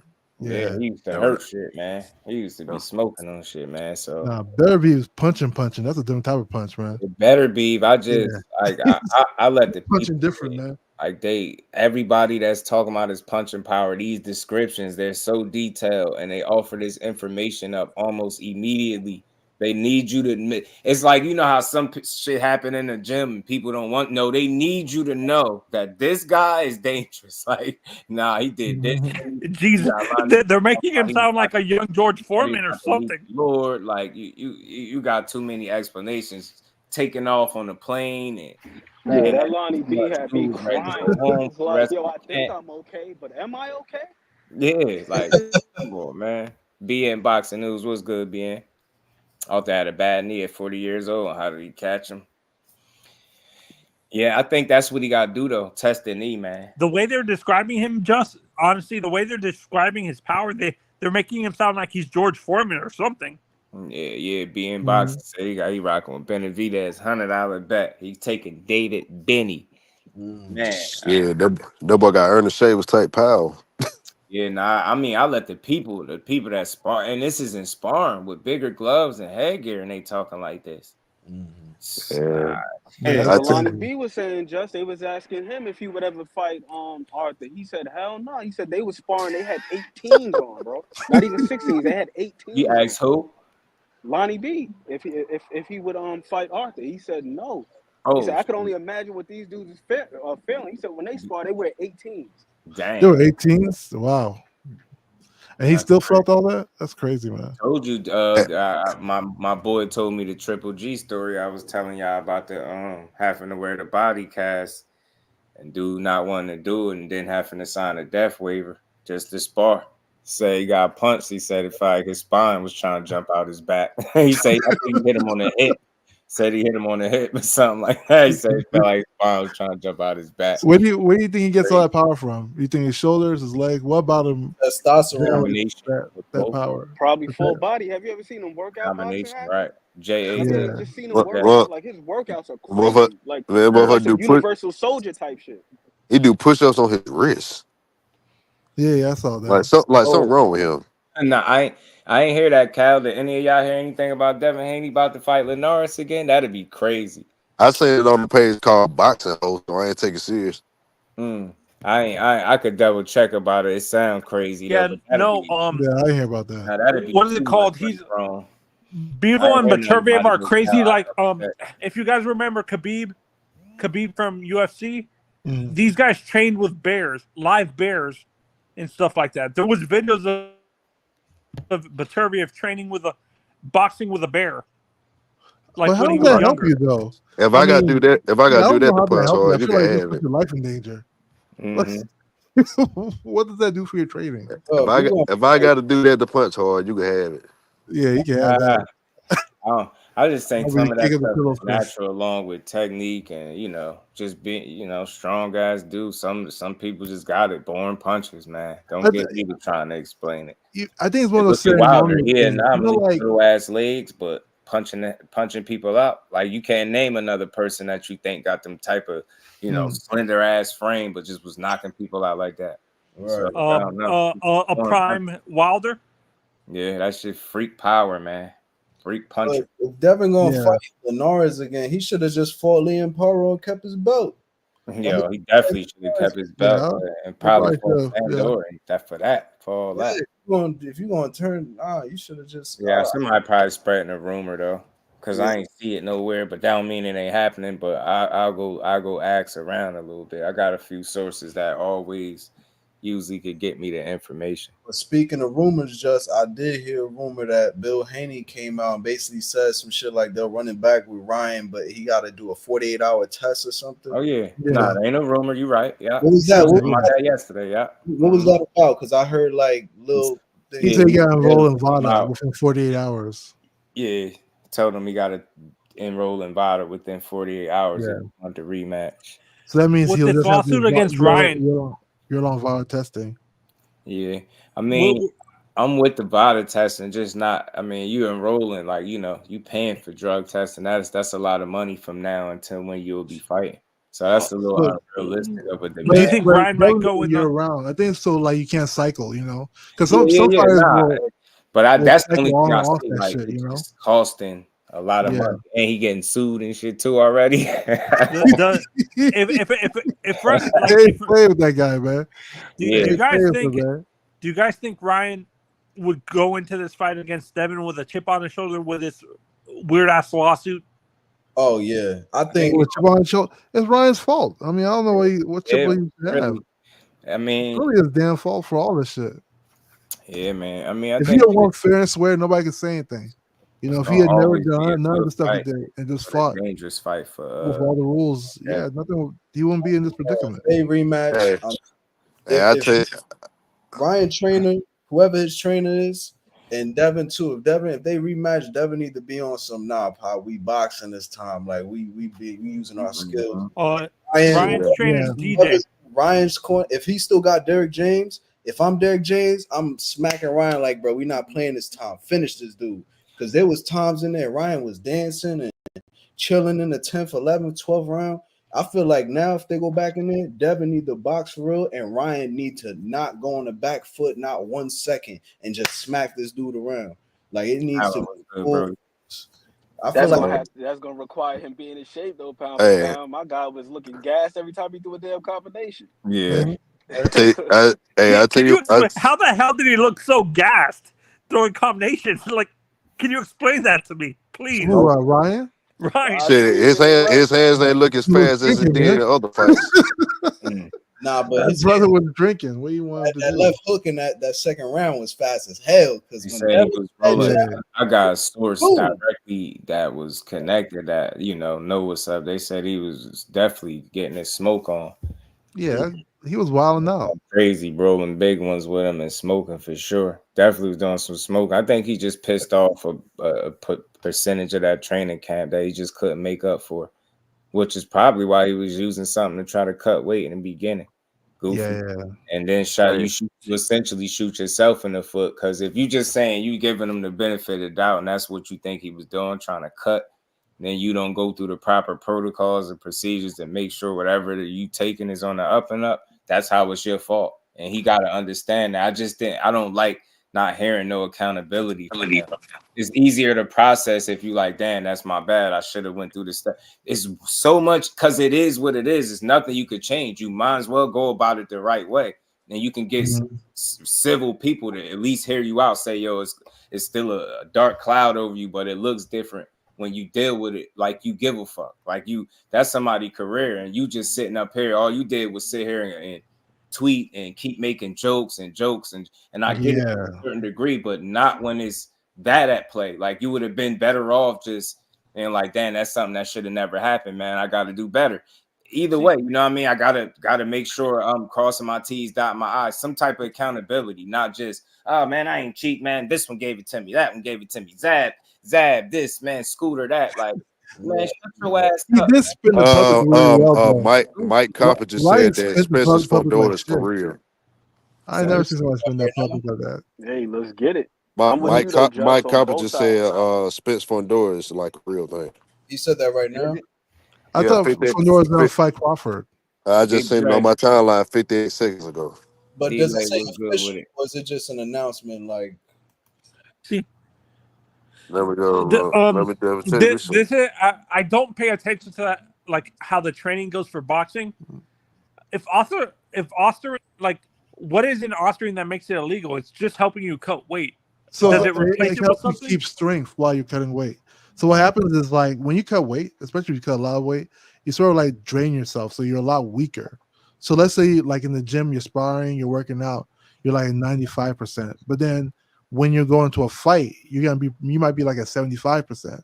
You have to rehydrate properly, you know, because of the weight cut that you take. So what Austrian does, it helps somebody keep the strength and the muscle while they're cutting the weight, which is a big advantage. Yeah, that's a huge advantage against somebody who cuts weight.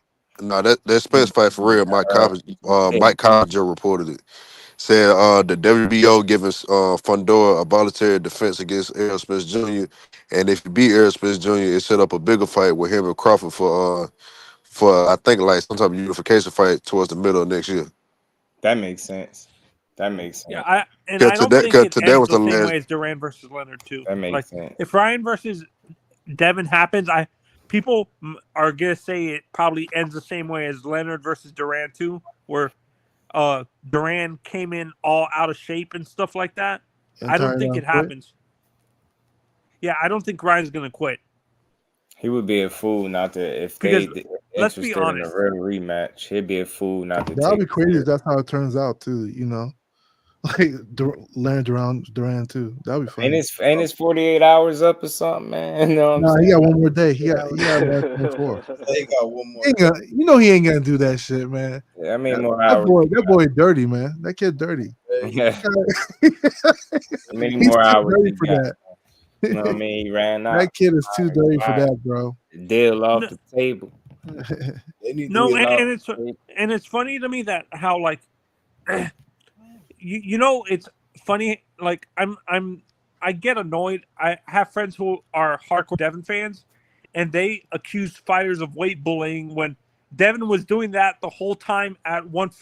Like, let's be honest. Do you guys really think Devin was really a 135 fighter his whole time there? Do you think at the max he was 147 when you looked at Devin? Like, I mean, Devin started out at 135 when he was like 17 years old. So yeah, at one time he was a true 135 pounder. He did stay there too long, just like Errol Spence. Like Errol Spence was a 147, but he stayed there too long. If you stay there too long, you start to outgrow the weight class. No, but I find it hypocritical. I find it hypocritical that fans, Devin fans, which was like, crazy to me. Unrealistic Devin fans accuse other fighters of weight bullying when Devin was doing that his whole, like, as he got older, he was getting bigger. Like, Devin should have been at 140 2 years ago. Maybe. I think with Devin, he just wanted to get all the titles and fight those big fights. You know? Yeah, I really think it should have happened 2 years ago. If your very first fight at 40, you were already talking about a difficult weight cut. That means you should have been there. Yeah, it wasn't to his benefit to stay at 135, unlike what people will say. Like, Devin suffered during those weight cuts, and everybody knew it, you know. And he always said like he wanted to move up, but he just wanted to get the big fights. Because he already had like remember he had the WBC belt for a long time, and then they tried to free him out of the franchise, you know. So he wanted to get down the speed. He wanted to fight the. He wanted to fight the Tank. He wanted to fight a freak like that. Like, huh?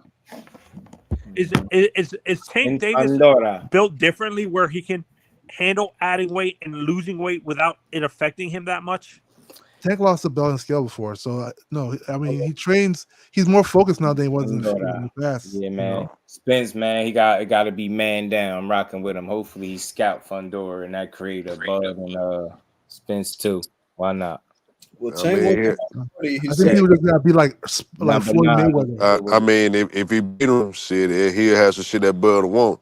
Another major payday and a unification. Another weight class. If Fundora fighting Spence, I want to see Bud versus Charlo, man. I want to see versus Charlo.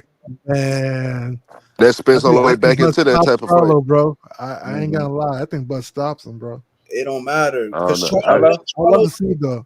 bro, I Charlo, got to see Charlo at 54, man. Last time we seen him, he was all the way at 68. yeah, You but got to see what he Charlo, look like when he come back down. he's still the man at 54. That's why I don't know how these belts like scattered around. Like they just stripped him of everything. He If I be a champion in the recess for one of them. bro, but that's I'm the rocking with my guy EJ the whole way, man. Fundora gonna have to show me you ain't no damn Terrence Crawford, all right?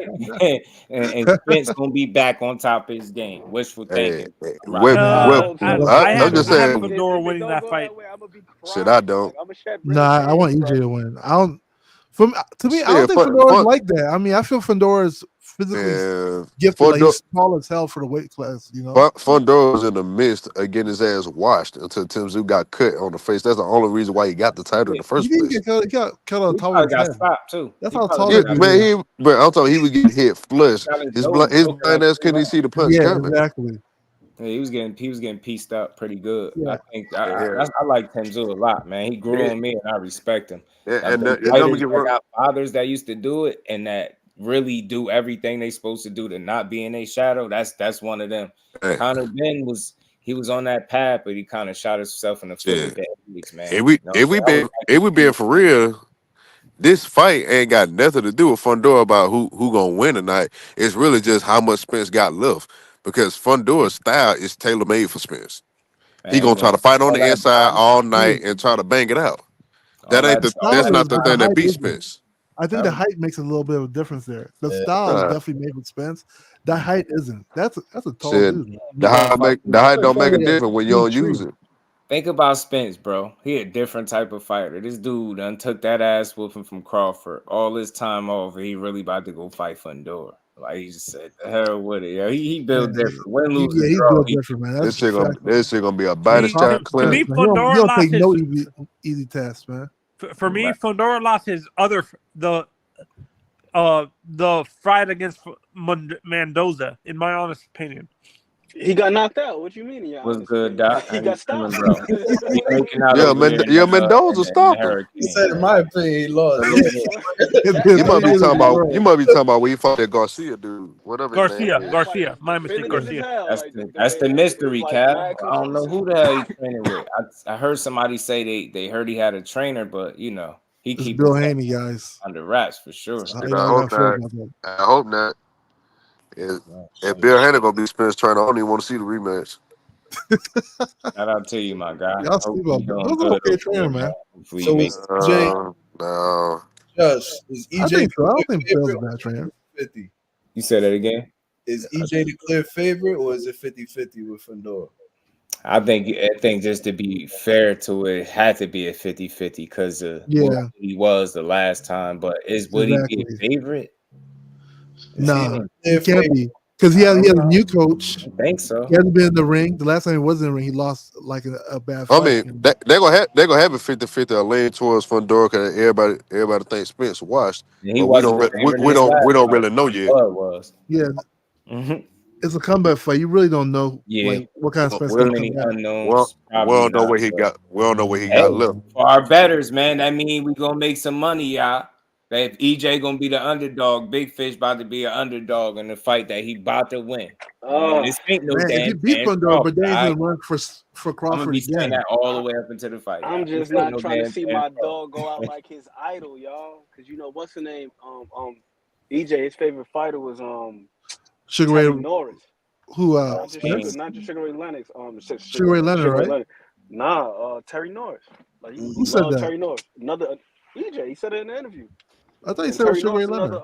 Another Texas guy. I could have swore he said it was Sugar Ray. The only way he don't beat Fundora is if he washed.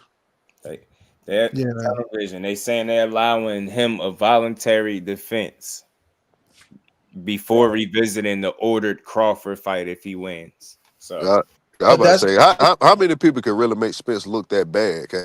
It ain't people. It ain't Don't make people it around. It ain't people around right. boxing just walking around with that skill set to Don't do mess that with to him. Texas. I didn't block you, bro. Relax. But I that's don't know one what thing happened there. about it. They saying things like allowing and stuff. It's kind of like you got the option to do. That's why I'm like, is it official or is it just we allowing him to make this move if this is what he want to do? Like he could do either or type shit, or is it like He this de- he official? de- he definitely gonna do it because today was the last day for the purse bid for him and Bud. So shit, Bud had to agree to let him do the shit. So Well, I'll just know, bro. 2 fights I need at 54. I need Bud versus Charlo, and I need EJ versus Thurman. I need those 2 fights, bro. shit, you might well cancel You mean EJ once Thurman. upon a time? Really? You Oh, want to see that fight? It was too late. Thurman's at 54 now. No, but Shit, it's Thurman way on the too late for couch. that fight. And he coming off an injury. EJ Yeah, coming So off you an might well Thurman's cancel hot, that. I dude. got a question for y'all about Jamel Charlo. Do y'all have any type of Roy Jones type of concern? Like he was up there at 168, coming back down to 154. Yes, Do y'all I have have any a concern concern. for that? Nah, I only see 2 people beating her. I see Bud and maybe Zoo, but I still think I think Madrimov can beat him though. I think Madrimov gives Shit, I maybe don't. some problems. No, that's a I mistake. said, don't let that one loss fool you. He lost to Canelo Behel. It ain't like he took no punishment. yeah, he's still Yeah, Charlo. that's what I remember. I remember Sugar Ray being EJ's favorite fighter because he said he was pissed off at But I was saying not the what's Sugar Ray for name. picking somebody else against him. I'm not talking about the what's name. I'm not talking about him taking a loss. But remember, Roy Jones, he beat John Ruiz at heavyweight, came back down, and the reflexes Yeah, I just ain't think look it the was same it was a when he dropped mistake. that 25 pounds. I But know he wasn't that was for trying Ray? to I prove. feel like Tarver just like I that just think that I knockout from think Roy Carl. took that. I think Roy took that fight too fast. Like he came back way back down there at way too fast. And he went for like 200 pounds to like fighting at 75 again. That's like a 25-pound drop Yo, the best I ever in saw less Roy than months. Jones was when he was with his dad. I think when he was his dad, that was the best. Actually, no, I feel it's a mistake because that's a 20-pound weight difference from 168 to 154. In my honest opinion. It's a 14-pound difference compared to a 25. And Roy took a fight against Tall months after he fought all the way up there. And Charlo done been out the ring for almost a year, so it ain't like he going for fighting this high weight and dropping all that weight all at one time. No, We, but we I still said we it was still a got to say mistake it though. him going up in the first place. I think he should have just stayed at 154. In my I honest mean, look opinion. at it this way. Put yourself in his shoes. You get that Canelo fight, an opportunity that you wanted for the longest, and then you're a prize fighter. It's just not an opportunity you turn Ain't, down. That's a lot ain't, of damn money. Look at ain't nobody Berlanga. ain't Berlanga got nobody knocked turn out, and ain't he's nobody living his turning best down life. that fight. Ain't nobody turning that down.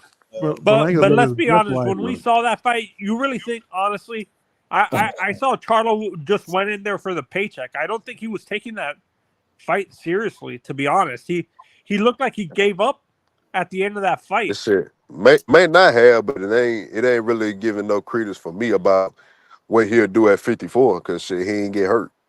Yeah, I just think he was shook at Canelo. I think that moment, like he just didn't want to really Shit, engage. that power probably just different, but shit, Yeah. he ain't get hurt. Yeah, I can see if he jumped up that high in weight and he got stopped. He got hurt by a little punch and took a knee, but he ain't just take no real damage. Yeah, and it looked It's like just when he would hit how Canelo, much he still got. when he would hit Canelo, it looked like his punches was effective too. That's why I'm like, yo, he need to do because anytime he did that Let his one, hands go. Right. Canelo was And like head bopping and Yeah, I'm Canelo like, had the and, mental handcuffs on him, man. and yo, people, he need to do I something. would say people don't want to talk about it, and I know it's only been one fight, and Bud probably still would win. And shit, Jamel Charlo a bigger puncher at 54 than Bud. Yeah, Shit, for sure. Yeah, As of I right mean, now, for sure. But 54 is Bud got them skills, man. Bud's skills are I forgot something who different. just said I it. mean, he got skill, but it ain't like Jamel Charlo untalented. Yeah, I somebody don't said know. they expect Bud to have more punching power in his second fight at 50. Yeah, and is he really more strong, hit hard than Bud? Bud look like he has like that farmland. Those dudes that be on the farm, that kind of strength, you know. Yeah, I'm about to say, Like raise cattle all their life. I still You think know? Bud beat him, but like people treat Jamel Charlo like he died, like he Yeah, washed or something. yeah, he just They in a don't have bad that place. lion's head mentality no more, man. Hell is it? Either It's, Charlo brother. Bob was good with his Yeah. family. shit, he might feel like he jumped up in that water and all down. This really is deep. Mm-hmm. See, Bro. Okay, you jumped up 2 weight classes, no tune up. It gets the top dog with all the belts of that weight class that punch harder than an ox. And Canelo probably punched way harder than he expected him to. yeah, and Flossie, and I've said this multiple times too, that I think Canelo versus the older Charlo, the other Charlo brother would end the same. I think it's the same exact outcome. I wouldn't say that one. I would say the same. I don't know. Nah, I would say Canelo win, but like Big Charlo Charlo, for a reason. big Charlo ain't going out like that. Yeah, I don't Like see he ain't going out not throwing. Yeah. No, Shit, I'm not saying. Mom, No, I'm Mom not saying. might get stressed out trying. No, I'm saying. I'm not saying he's gonna give up. What I'm saying is, the outcome would end the same. I'm not saying the performance is the same. I'm saying the outcome, in my honest opinion, Yeah, is the same. Canelo should be favored though. He more active Yeah. and a better fighter. But shit, Charlo got some thunder in that glove. Mom do, and he can box. Good jab. It's just inactivity kill him. You can't make that The up. injury, the car accident, like Talking what on people that, forget okay. is, like, do you guys really think that people were underestimating how bad the accident actually affected the older Charlo Right. going into his last fight? Yeah, it was good, man. Shit, I really forgot about all that. We just gotta see what he look like, man. He ain't fighting enough for me to be like, oh, he doing this, he doing that. Like, I gotta see you more than one time a year, or one time every year and a half. Yeah, I mean, he looked at when he came back against Jose Benavidez, he looked sharp. I really feel like he played with him. I think he could have stepped on the guys, but I think they was trying to get rounds in. But I Yeah. was surprised because all that mental stuff and the weight, Yeah. and I just remember it was a lot going on. But when I he don't think he Yeah, was we in got the best too shape much that he going on, man. Yeah, I don't think he was in the best shape he could have been in either. That's probably why he didn't get the stoppage. Had he been, I think he could have definitely stopped him because he was punching on him. People made it seem like he looked bad in that fight. I was like, huh? I was How you surprised. look bad when you're not losing rounds and struggling in the fight? You could Yo, say he didn't look like he all the way there yet, but did you expect him to be after all the stuff he dealing with? Is we watching the same fighter? I'm like, he That's wasn't what it losing. looked like to me, just like he wasn't all the way there mentally. He looked like he was kind of just going through the motions, but technically he looked crisp as hell. Like Yeah, he his was I punches know. looked just, crisp, his you know movement what I looked good. mean? He just I didn't ain't look gonna like hold you he was up. all the way dialed in. Mm-hmm. I'm rooting for the comeback, man. I like to see guys come back. I don't throw guys away after they lose one or been out for a while. Shit, you gotta go in there and get flatlined before I be like, all right, he through. Right. I'm just saying. That's funny. Yeah, Yeah, that's good talk. people get criticized for losing one fight in this generation, but people's favorite fighter of all time got like 7, 8 losses, and some of them to some people that you don't even know. and he's still Fact. 68, Yeah, he right? ain't duck no damn Tim Zoo. Like Tim Zoo could say what he want, but that shit is foolish, man. The guy that was undisputed that ain't duck no smoke. That's what I mean about duck jackets. We just too willing to do this. Fights don't materialize. Oh, the Jamel Charlo duck Tim Zoo. Why the hell would he duck Tim Zoo? And he got And injured he the got first time, then undisputed he the got the hard way Canelo too, call the man. second You get what time. I'm saying? Like he fought It wasn't Canelo. like it Think wasn't about like that. just got it wasn't like Jamel got Did undisputed in one fell swoop. He was fighting other champions. You get me? He's a Belt by legend. belt. yep. Yeah, he went Did shot. that. Mel went It's shot. just crazy to think that you think that he ducked Tim Zoo to fight Canelo like that was easy a fight. And Like hit a couple bumps in the road on the way there. th- Tony Harrison, Brian Castano. Yeah, no, Some I people feel went about shot. that though, man. Some people care more about being right about the duck than actually seeing the fight happen. Yeah, we gotta give fighters that shown you who they are the credit for being who they shown us he is. Has he shown you ever to be a guy to duck? So the one time a fight don't materialize, he's a duck. It don't yeah. make sense, bro. He ain't ducking shit. And I truly hope that fight still happened, but I ain't putting it Jack. They was putting that shit on Benavidez ever since they heard Morrell was willing to fight him and they had other plans. Nobody wanted to consider the Man, position Benavidez was in, the fight, man, none of that. We just was quick to say, he's a duck because he didn't make the fight happen right when somebody mentioned it like that. It don't go man, like that.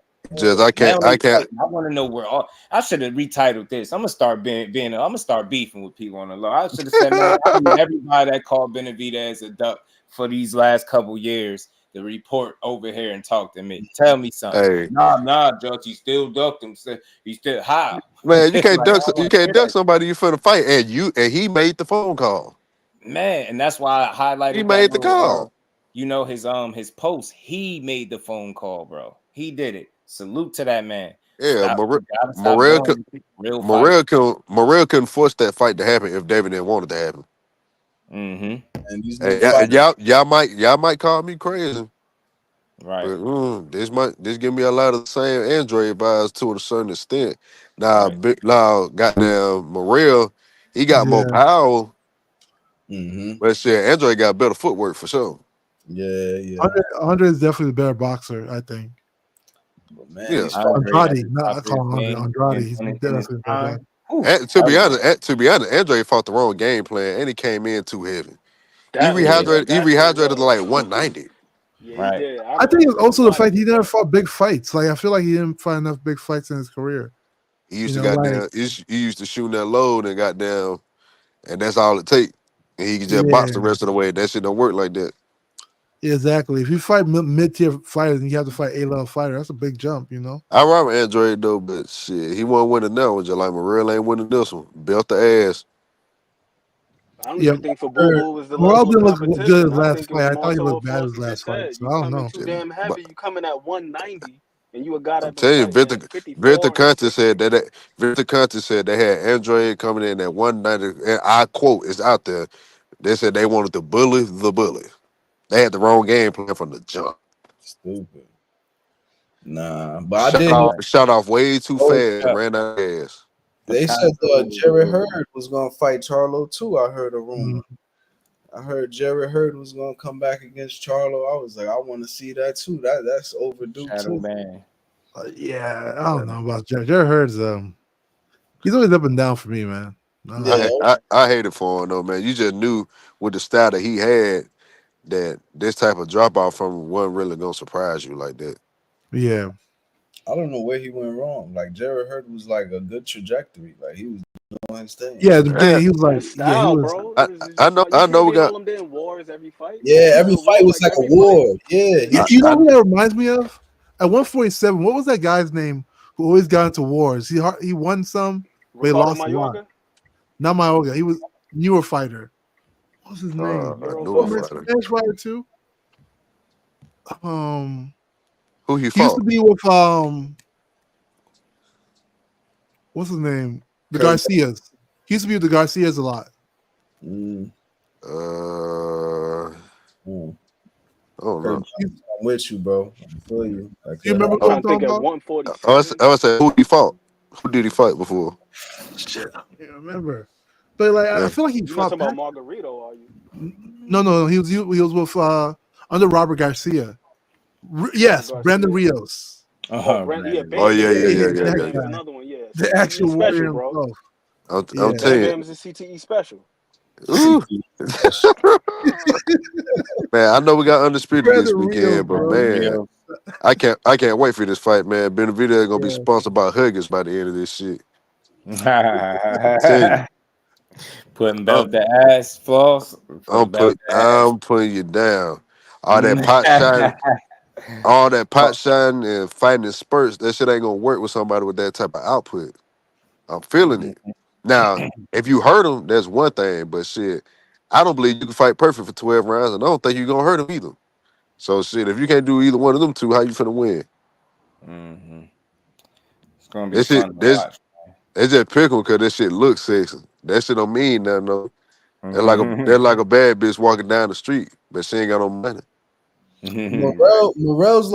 Morell's just like 1 inch short. that was a funny analogy, man. He like Uh, 5'10" some shit, right? 5'10". Morrell taller than Benavidez, I think, by like an inch. Everybody Nah, was David got to be like 6'2", ain't he? 6'1". shit. Morrell about 6'2", 6'3", Oh, right, and he and got longer. he got a longer reach too. He got longer reach too, right? Do y'all Yeah. feel like this is Benavidez's toughest fight? I think it's gonna be both of From their toughest. a skill standpoint, yeah. Oh We're yeah, gonna see So what of course, I ain't gonna call it that because he ain't as accomplished, but like he got the boxing ability, the speed, and the power. So that's the exactly. first time he really facing somebody with all that in one and got the youth. Yeah, I'll see. I favor Benavidez. I feel like 6'1". he was one of those like I'll crazy tell you, combos he always does in I'll tell in the you, fight. belt to ass, It's But I hard. can't and wait to see a this body joint, and a though, body man. shot gonna slow him down. I want to see what the undercard gonna be. I hope they put a good undercard together because they deserve it. You know what I'm saying? Don't just let it be top heavy. Throw a good co-main and a couple good matches Speaking on of it. This They this undercard, should is have we talking about Like I said, this might be one. So on yeah. there, this, Pitbull and Ryo rematch. this shit That might be yeah, like that'll be dope. this shit might be like Vargas Trinidad. We talking about undercard for this though. Did they announce like an undercard for Tank and Roach yet? Nah, Yeah. Benavidez was supposed to damn, be I on it, had it wasn't in here. he? They pulled him. Both Charlo brothers supposed to be back. J Both Rock of supposed them? to be fighting Mel, and Thomas Lamont is supposed to be fighting Maul. Damn, Mm, hold on. Oh damn, J Rock and Mayor. J I Rock think and I Mel. think that's what I got in my message. Let me go right That's back. Yeah, they gotta stack that card up because that Roach fight, I don't know, it's gonna be. I ain't gonna lie, Mayor better be careful. I know J Rock ain't what he used to be. But he still could fight. Shit, that's a dangerous fight, especially Mhm. Yeah, for definitely. a comeback. Okay. come back. I got Yeah, comeback Jamal fight. Charlo versus Thomas Lamont, Jamel Charlo versus Julian Williams, Alberto Puyo versus Sandor Martin, Mm, Carlos Adames versus Ooh, somebody I never heard of, Brandon Figueroa versus TBA. I forget they said a potential opponent for him, I but like Figueroa. Quail Hold fight on, fight hold Sandor on. Martin That on that J, card. what would that J Rock and Mayor fight for to be at? I know J Rock been fighting at 60. That's the co-main. He said, ain't it? mm, When was that? it could be at 54. Mel said he was coming back to 54. I ain't getting I don't got no detail on the weight. Uh, That's a good question. I ain't I think just about wonder it. because J Rock like last 3 fights been at 60. Yeah. So I Shit, don't know if he coming back down or not though, but he lose that we'll 6 see. pounds to be on the Tank undercard. Shit. I wouldn't mind seeing these fights on the undercard at all. I think Shit, they good. Houston, both Charlo brothers back. They've been shit, out of the man, mix. man, but Quayo. Hey, yo, like, salute to you guys. I gotta drop real quick. My young boy wanted uh, woke up. But All right, salute to bro. you all right, guys, all right? Salute You to the already channel know in the about chat. Tiger. Shout out to you. Quayo Shout out to you too, versus Josh. What? Brandon Figueroa? Jamel better not get in there trying to go to war. Yeah. Yeah, man. Box and do what you do, man. That should be a good fight if you that's what I got in my notes. So I I'm a, only know one Julian Williams, that's J Rock. So and yeah, the big bro fought him before too. So that's interesting. I'm gonna go with Jamel, man. I just want Jamel to win until he fight Crawford, bro. I really want to see that fight because if he loses, it's gonna be like, nah, we don't want to see it. But since he beat Spence and he like you next, I want that to finish it. Right, Like I want that right, get that name on your resume, get that right, Charlo name on there. right. But if he lose, but salute to J Rock if he win. But I like that undercard. Puyo, Sandor Martin, Charlo back, both the Charlos back. That would be hard. And then we're gonna get the highlight reel knockout at the end. Carlos Adames, I don't know what's up with him. He looks so good sometimes. Sometimes he look like regular. His last fight, I was like, "What are you doing?" Like he just looked like he was trying to land like one big punch. I forget One if big punch at a time. yeah. That's what I be saying. See, you pick up on it, dudes start falling in love with what be working, right? And they used to having it their way, so they get caught up in that mentality, and they don't switch it up. They don't end up not making adjustments, and you think they limited. That's what I've been saying from Morrell. So I really want to see him get back to boxing. You know what I'm saying? Because he can mix it up, and he got good enough power where you don't want that dude constantly punching on you either. He could do some damage, man. And the way he beat Ados up was crazy. And he beat him up 12 rounds. So I got to see his bag, got to see his patience, IQ, footwork. You was seeing defense, his punching power. You was able to see it. It went all 12 rounds. And then he stopped him late in the last one. And I was like, man, this dude really Yeah, I don't know. he could put it together, man. He gonna have to against Benavidez, though. Got to. Yeah, Morrell, I don't know. Then didn't Morrell put old boy in the coma too? He put his like his Yeah, the last Mhm. before he put old boy in the hospital too. yeah.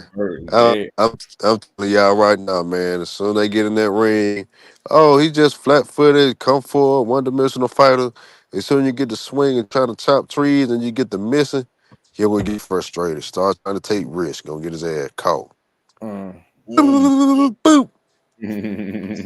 Hook, left hook to the body.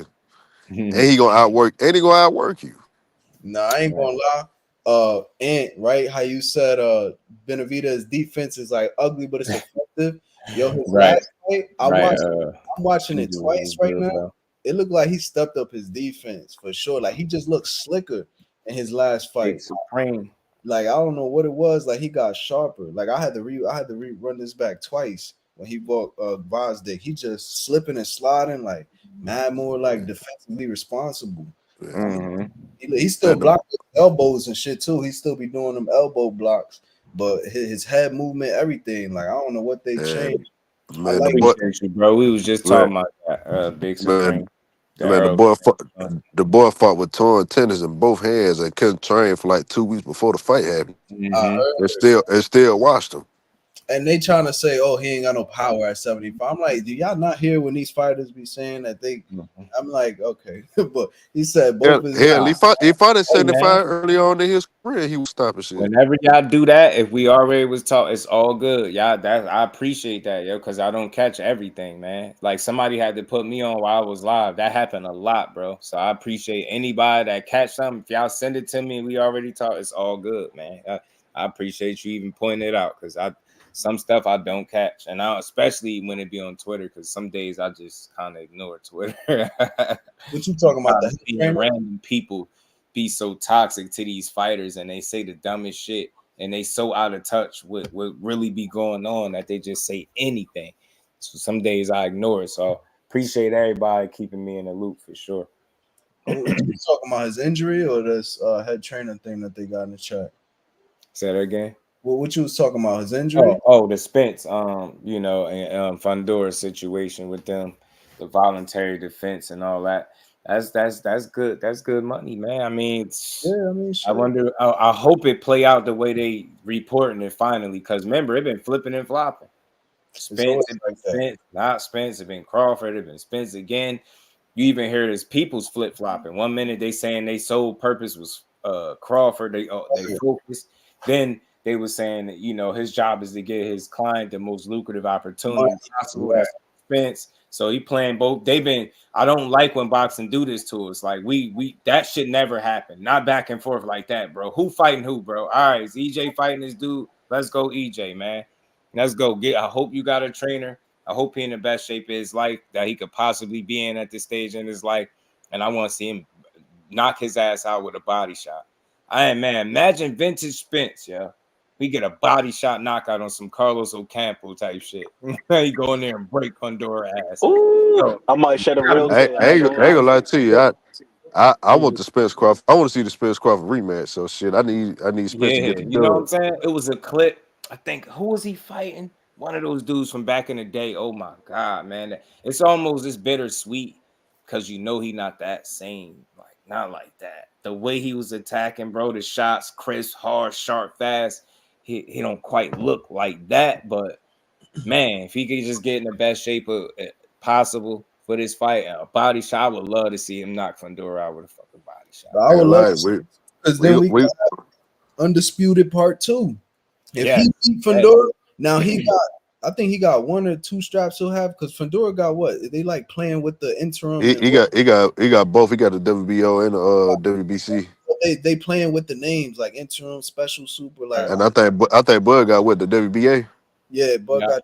And somebody else got the IBL.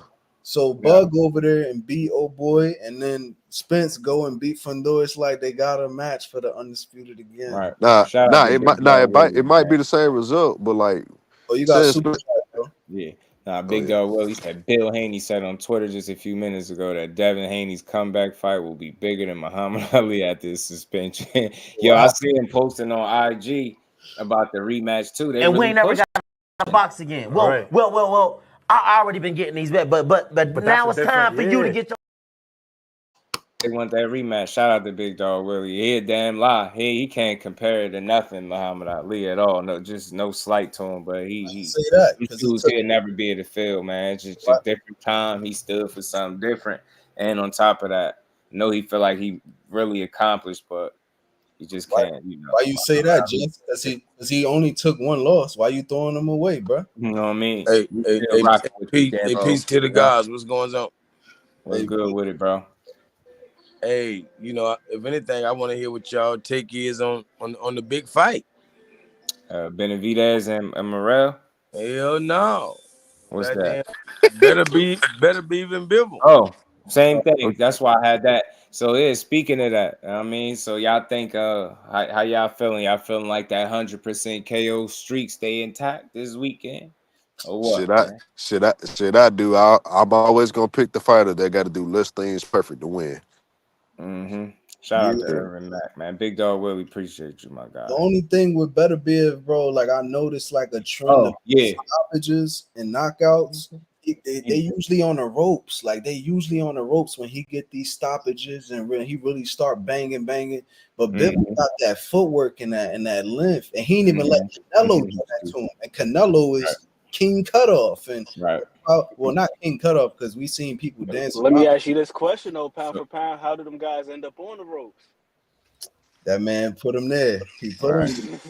Well, damn, You seen that shit he hit Anthony Yard with Oh my, which on the one? side of his damn head? I'm talking about the one before the stoppage. He hit him. kaboom! He froze him and then pushed him to the ropes.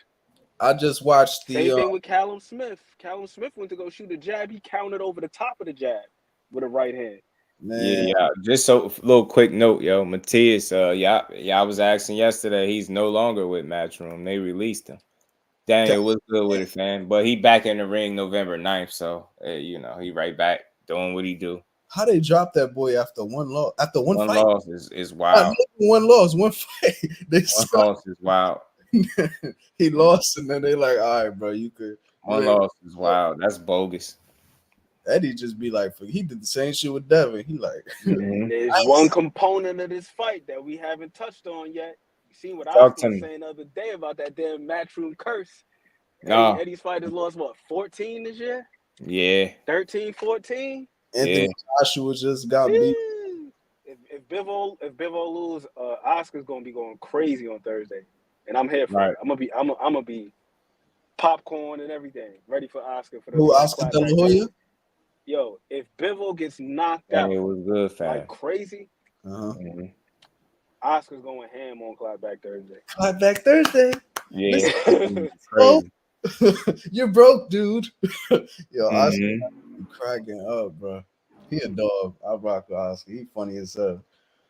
It's funny watching these dudes. Yo, but I like this phone call stuff that these fighters is doing. Ever since Spence and Crawford did that, and now David and them, they getting on the phone. I like this new wave of fighters calling each other. Like, forget all the other stuff. I know they ain't gonna like it because contracts and money, whatever, but I like it. Let them dudes talk. Yeah. Fights getting made that way? Hell yeah, man. Hell yeah. It's another way to make these fights, and y'all ain't gotta go kicking and screaming on social media. You ain't gotta try to win the people over by making us think something gonna happen and it's not. Go get that shit done and go announce it how he did on Instagram. Follow, be like David, y'all. You know what I mean? It's okay to be like David in this situation. Be like David, man. You really want somebody to go reach out to him. You know what I mean? Keep it boxing and keep it competitive and just like that. Man, I can't wait. I ain't gonna hold you. I ain't never seen him post about a fight and it not happen. Oh, they Never. they don't even go back. They probably had 5 tweets back and forth. All this stuff, talking, all this stuff, and he called them. Boom, now it happened. Like, that's crazy. Like, that's how you do it, bro. That's how you don't gotta fake all of the extra shit. Just word. And David is super respectful too. That's another thing I love about David. Man, I'm glad. I hope the only thing I hope they get that venue and the date situation. Cause I don't boxing, bro. Boxing, I don't know. It'd be like, oh, we getting this next. Then it'd be like, oh, this came through, but I think that'll happen for sure, bro. I hope so. That's a real 50-50 fight. Like I like them type of fights, bro. That's a good one. Win or lose or draw, like I'm a fan of both of them. Because I don't see too many people beating both of them. Morrell's a problem, David's a problem. You know, they both young as hell too, still. So shit. Is it gonna be for you say you don't know if it's for a belt, right? So it's not like a championship fight. I can't hear shit. I don't know what happened. I guess that'd be fight for David interim, but I guess. Oh, it's an interim. I don't know if it's for his interim belt or Morrell's regular belt. I don't know. And I know you can't unify secondary titles, I don't think. Yeah, because obviously Undisputed is going on, so it's not for one of the main shits. But I know that David got some kind of belt. He had like fucking 12 WBC belts. Every time he walk out, he got like 7 of them shits. Yeah, that's interesting how that's gonna work. I would imagine that instead of fighting for Morrell regular belt, they'll just fight for the WBC interim because the WBC next in line for the They're giving mandatory up spot at light heavyweight. Kent, Morrell and Benavidez look related. Right. B fighter was good with it. Let's see. Benavidez make it to the ring by January. Oh no, I definitely believe it. B fighter, Hen Dog was good. I mean, you just gotta believe he's a real fighter, bro. He ain't a clout chaser. He don't do shit for social media. Think about it. He don't never mislead the people. He do always tell you he fight for the fans. He try to give people the fights they want to see. You get what I'm saying? And think about how many people wanted to see Canelo and Benavidez. That's the fight he tried to give us the most. So now that he didn't get that, he moved up, get a fight in. He understand that the people been asking about Morrell. And he like, hey, David, what's good? You know what I'm saying? Gotta love it. It's simple and plain. Like, hey man, what's good? Let's get the people something, man. Matter of fact, let's go get this money and get the people something, man. We could shake after this fight. You know what I mean? He ain't ducking no smoke. Is Canelo ever gonna fight David? Yeah, no. The older he get, the less likely it is. But Canelo's not gonna retire though. That's the only thing. Like a Tank, like Tank is talking about we got like 4 or 5 left. Then I'll be like, okay, that's different. But Canelo, he's like, yo, I'm fighting like for a minute. Like he got he no said there's somewhere between these 3 and 5 years left, something like that, to that effect. Yeah, so fighting. If that's the case, he might be put in a position where that fight might have to happen if David keep winning. Because you're gonna run out of people to fight. Right. Who you gonna fight? You're gonna do at least 2 fights a year, at least because of the Mexican holidays in May and September. Yeah, Hen Dog. He a man his word. That's why I always give him the credit for it. I always tell people, man. That's why I like David. I don't see him as a cloud chaser, somebody scared of a challenge. I mean, I just don't look at him that way. Look at the way he fight. You know what I'm saying? Look at the way he fight. Yeah, dog. That's why I always said if you're gonna beat David, you either gonna have to fight perfect for 12 rounds, or you're gonna have to hurt him to the point where he don't want to throw no more. Oh, I get you. Yeah, I get you. I got you, B fighter. Yeah, I think they'll make it. Yeah, Benavidez do be training his ass off, man. He trained hard as hell. That's why I could rock with him. You know what I'm saying? He'll hear the things people say and go try to get better in them areas instead of whining about it, right? Like he easy to support. You see the interviews, you could rock with him even more. You get answered questions very well, like a straight shooter. You just want to be great. That's what I get from him. If you can't support that, I'm like, man, I don't. The hell with all this, how he fight this and what you don't like. It's not gonna always look like what you want it to look like. But I like what he do, bro. That dude fight. Well, according to Memo, they camp just started today. Kurt Douglas, that's what he said, bro. He said he got 4 or 5 fights left. Because he said I could believe that though. I don't think that's unbelievable though. Him to leave after that amount of fights though. That's what he said, bro. That's what some of these dudes don't want to fight like when they get up there in age. Like some people ain't gonna even allow slippage or none of that. Some people want to get out, you know. Some people don't want to go outside like that. Andre Ward, he retired after like 32 fights. Right. David said Benavidez starting camp today. According to Memo back working with him again as his strength and conditioning. That's what's up. He wasn't there the last fight. Bivol back with who? David in camp? Memo Heredia back working with David again as his strength and conditioning. Okay, I thought you said Bivol. I'm like, why is he working with him again if they could? The problem with Tio though, Tay is you know, he acting like he could facilitate these fights all on his own. You get what I'm saying? He full of shit. Like you could see through his moves.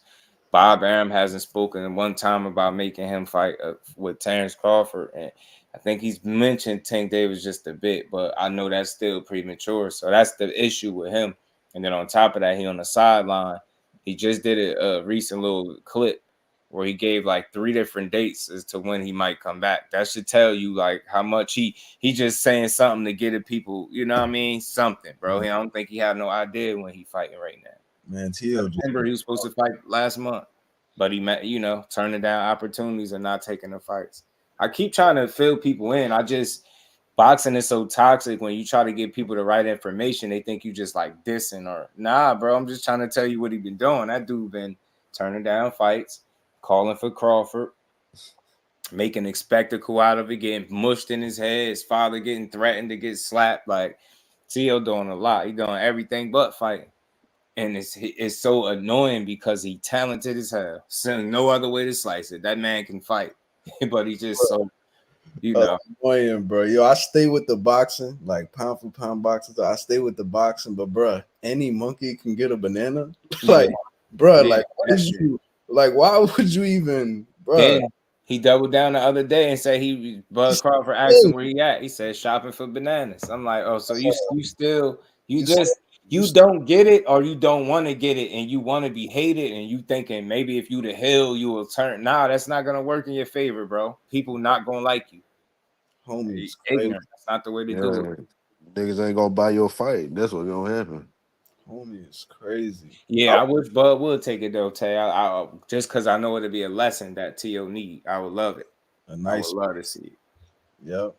But then all they're gonna do is cry and say, "Well, you got this energy." I see it. You got this energy for T.O.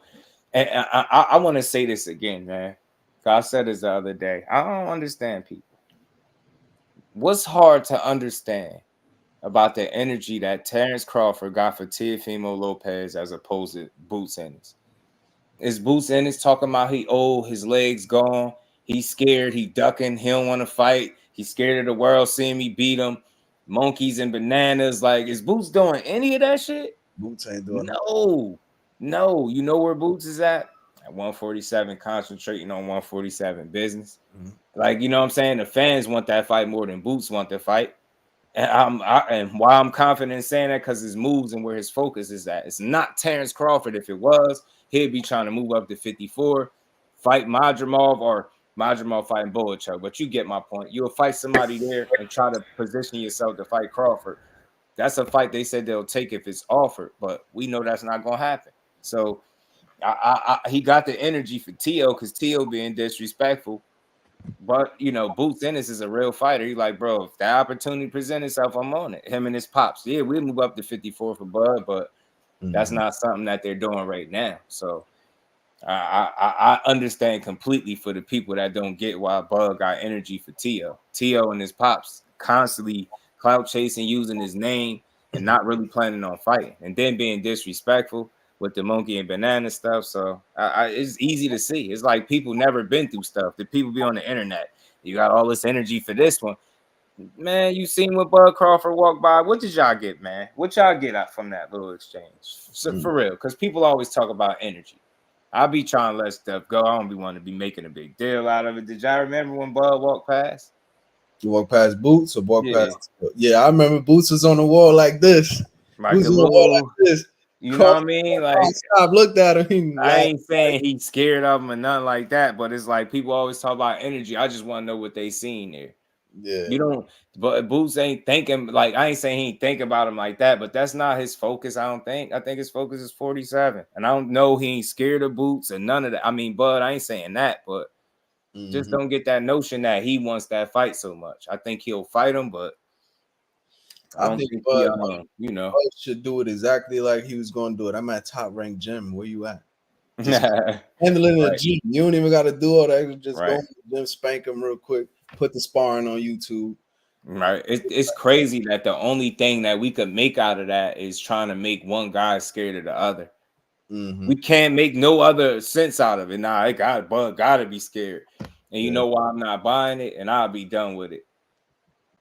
We did that. And I say I throw myself in the mix, but I wasn't one of the people doing it. But people just did that when it was time for him to fight Spence.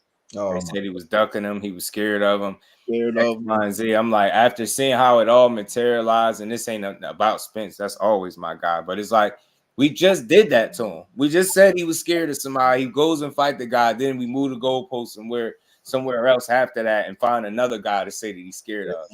Let's be real. Who thought that fight was ever happening at 47? I didn't.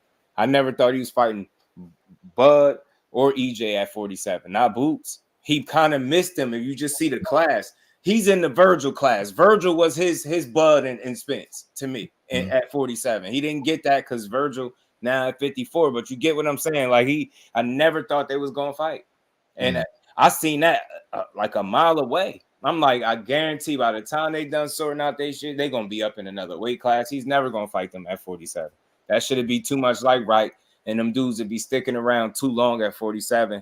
And you definitely don't want to get that young phenom no advantages because you'll get hurt. So yeah, this the boots. And right now, I lean towards Bud. Oh, respectfully, yeah. Right now I do, because people only talking about physical this, he boots bigger, faster, stronger. This I ain't never heard nobody say he's smarter. Not one time. All the time they keep saying he look like he'd be staring in the mirror. He can do this, but I get it. I don't think he's smarter. I just don't. I think because of that inexperience, that's where the real gap at. It ain't in the physicality like people saying. I don't feel like he hit way harder. Don't feel like he way bigger or stronger.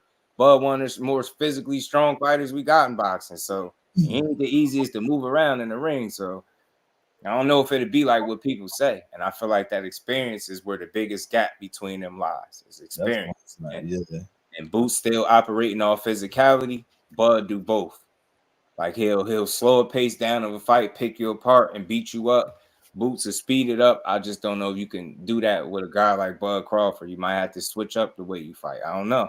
Maybe not. But right now, I would lean towards him because of the experience factor. And I still think he got enough to overcome if a guy's a little bit stronger or, a little fat. That's nah. Bud Crawford, I believe in him. Banks was good with it. But I tell you what, for each fight that Boots get, that's like, that fight, because it's already a tough fight, but I would edge it just because of experience. Oh, yeah, he's going to get better and better. He just going to right now. Experience. I slightly, and I mean slightly, y'all, slightly. In a tough fight, I mean slightly, but I think I don't see no knockout, and I could see Bud outpointing him. I really could see that. Right now, and it's still very close, and I still wouldn't want to bet on it and none of that, y'all. But I would be comfortable saying I think his experience could carry him at this point. But each passing fight, that window just, you get what I'm saying? It just continue to close. So that's where I'm at with it. Banks was good with it, my guy. Yeah, Boots got a clear vision right now. I mean, like, I think I think he wanted duffel to Cal. That's why he talking about stuff like Canelo. I think he wanted a lot of money, and I think he pretty much said it. He recognized the talent that Boots is. He know that's a threat. Real recognize real all the time. So he know he real, but he also like for the people that want me to fight him with that money at the fight. Because as much as people say they want it, you would think it'd be some numbers being not so much being discussed, but so it got to be about the money. What am I getting paid to take on this challenge? And sometimes we build that up. Like the more we keep talking about how much am I a threat, they hear it too. They like, yeah, they know it. They know Boots a threat. So he like, bro, I need that money. And he been consistent with that. I want the Canelo fight because that's bagged. That's legacy. Was good, if I get that, I want 3-time undisputed. Like he been like consistent, and even when the Boots topic come out, he like, well, somebody pay for it, and he ain't say nothing like 200 million. Right. He just saying put up saying you ain't got no belts, no doubt, but all right, we need that bag. I think you get to a point in your career where you get past that stage where you just fighting those, you get what I'm saying? It could be a passing of the torch moment, but I think it'll have to be the right situation and circumstance. I believe. I just don't think it's as cut and dry as him trying to duck him because he's scared of the challenge. Like that's where we going with it. Like, you know what I'm saying? I could get it. He know he's dangerous, but it's like, to me, I hear, make it make sense for me then. This is the fight that people want. It should be some type of money in this for me. You don't need other than that, y'all just telling me to do it. And what I want don't matter, but it's what y'all want. See that now we got to have some give and take. He is risking his life. He should be able to get some money, and we should be able to see this fight. That's why I feel like if it was up to me, whatever he asking for that fight to make it happen, I wish he could get, because that should be a damn good fight. Damn good fight. Rule was good with it. Turkey got the duffel bag. Remember, he mentioned it, but I never heard nothing about it again after that. Remember, after Boots fought, Remember, he got on the phone in the locker room, and I think he mentioned Terrence Crawford to him about the Terrence Crawford fight, but I ain't hear nothing else about it after that. What happened, what it seems like happened anyway, it seemed like after the Madrimov situation, it seemed like Turkey still, his energy shifted somewhere else. Mhm. I don't know. And I think another factor is Boots seemed like he's dead set on 47 to me. You know, he dead set on 47. So now you want Bud to go back down to 47, and then if there ain't no bag there, there ain't no bag there, and it's not even for undisputed again. It's just gonna be for about. I mean, it's a good fight, bro. As a fan, I would love to see that, but I also can understand why Jusdueboxing wouldn't want to do that on his last couple fights left. Yeah, Turkey. He had, if I remember right, after that Madrimov fight, Turkey was like, "We're not interested in Canelo no more. We want to go to Boots." And then after the Canelo fight, he was like, "No, we want to still make that Bud versus." See how it be a lot of flipping and flopping, and I get it. People being in the moment and responding in the moment, and I know sometimes that you be put on the spot, maybe emotional, adrenaline response, who knows? But then when you really sit down and you try to think about it, you just realize you got options, and you try to go with the one that best suit the fighter and the people. I always say it's a balancing act, bro.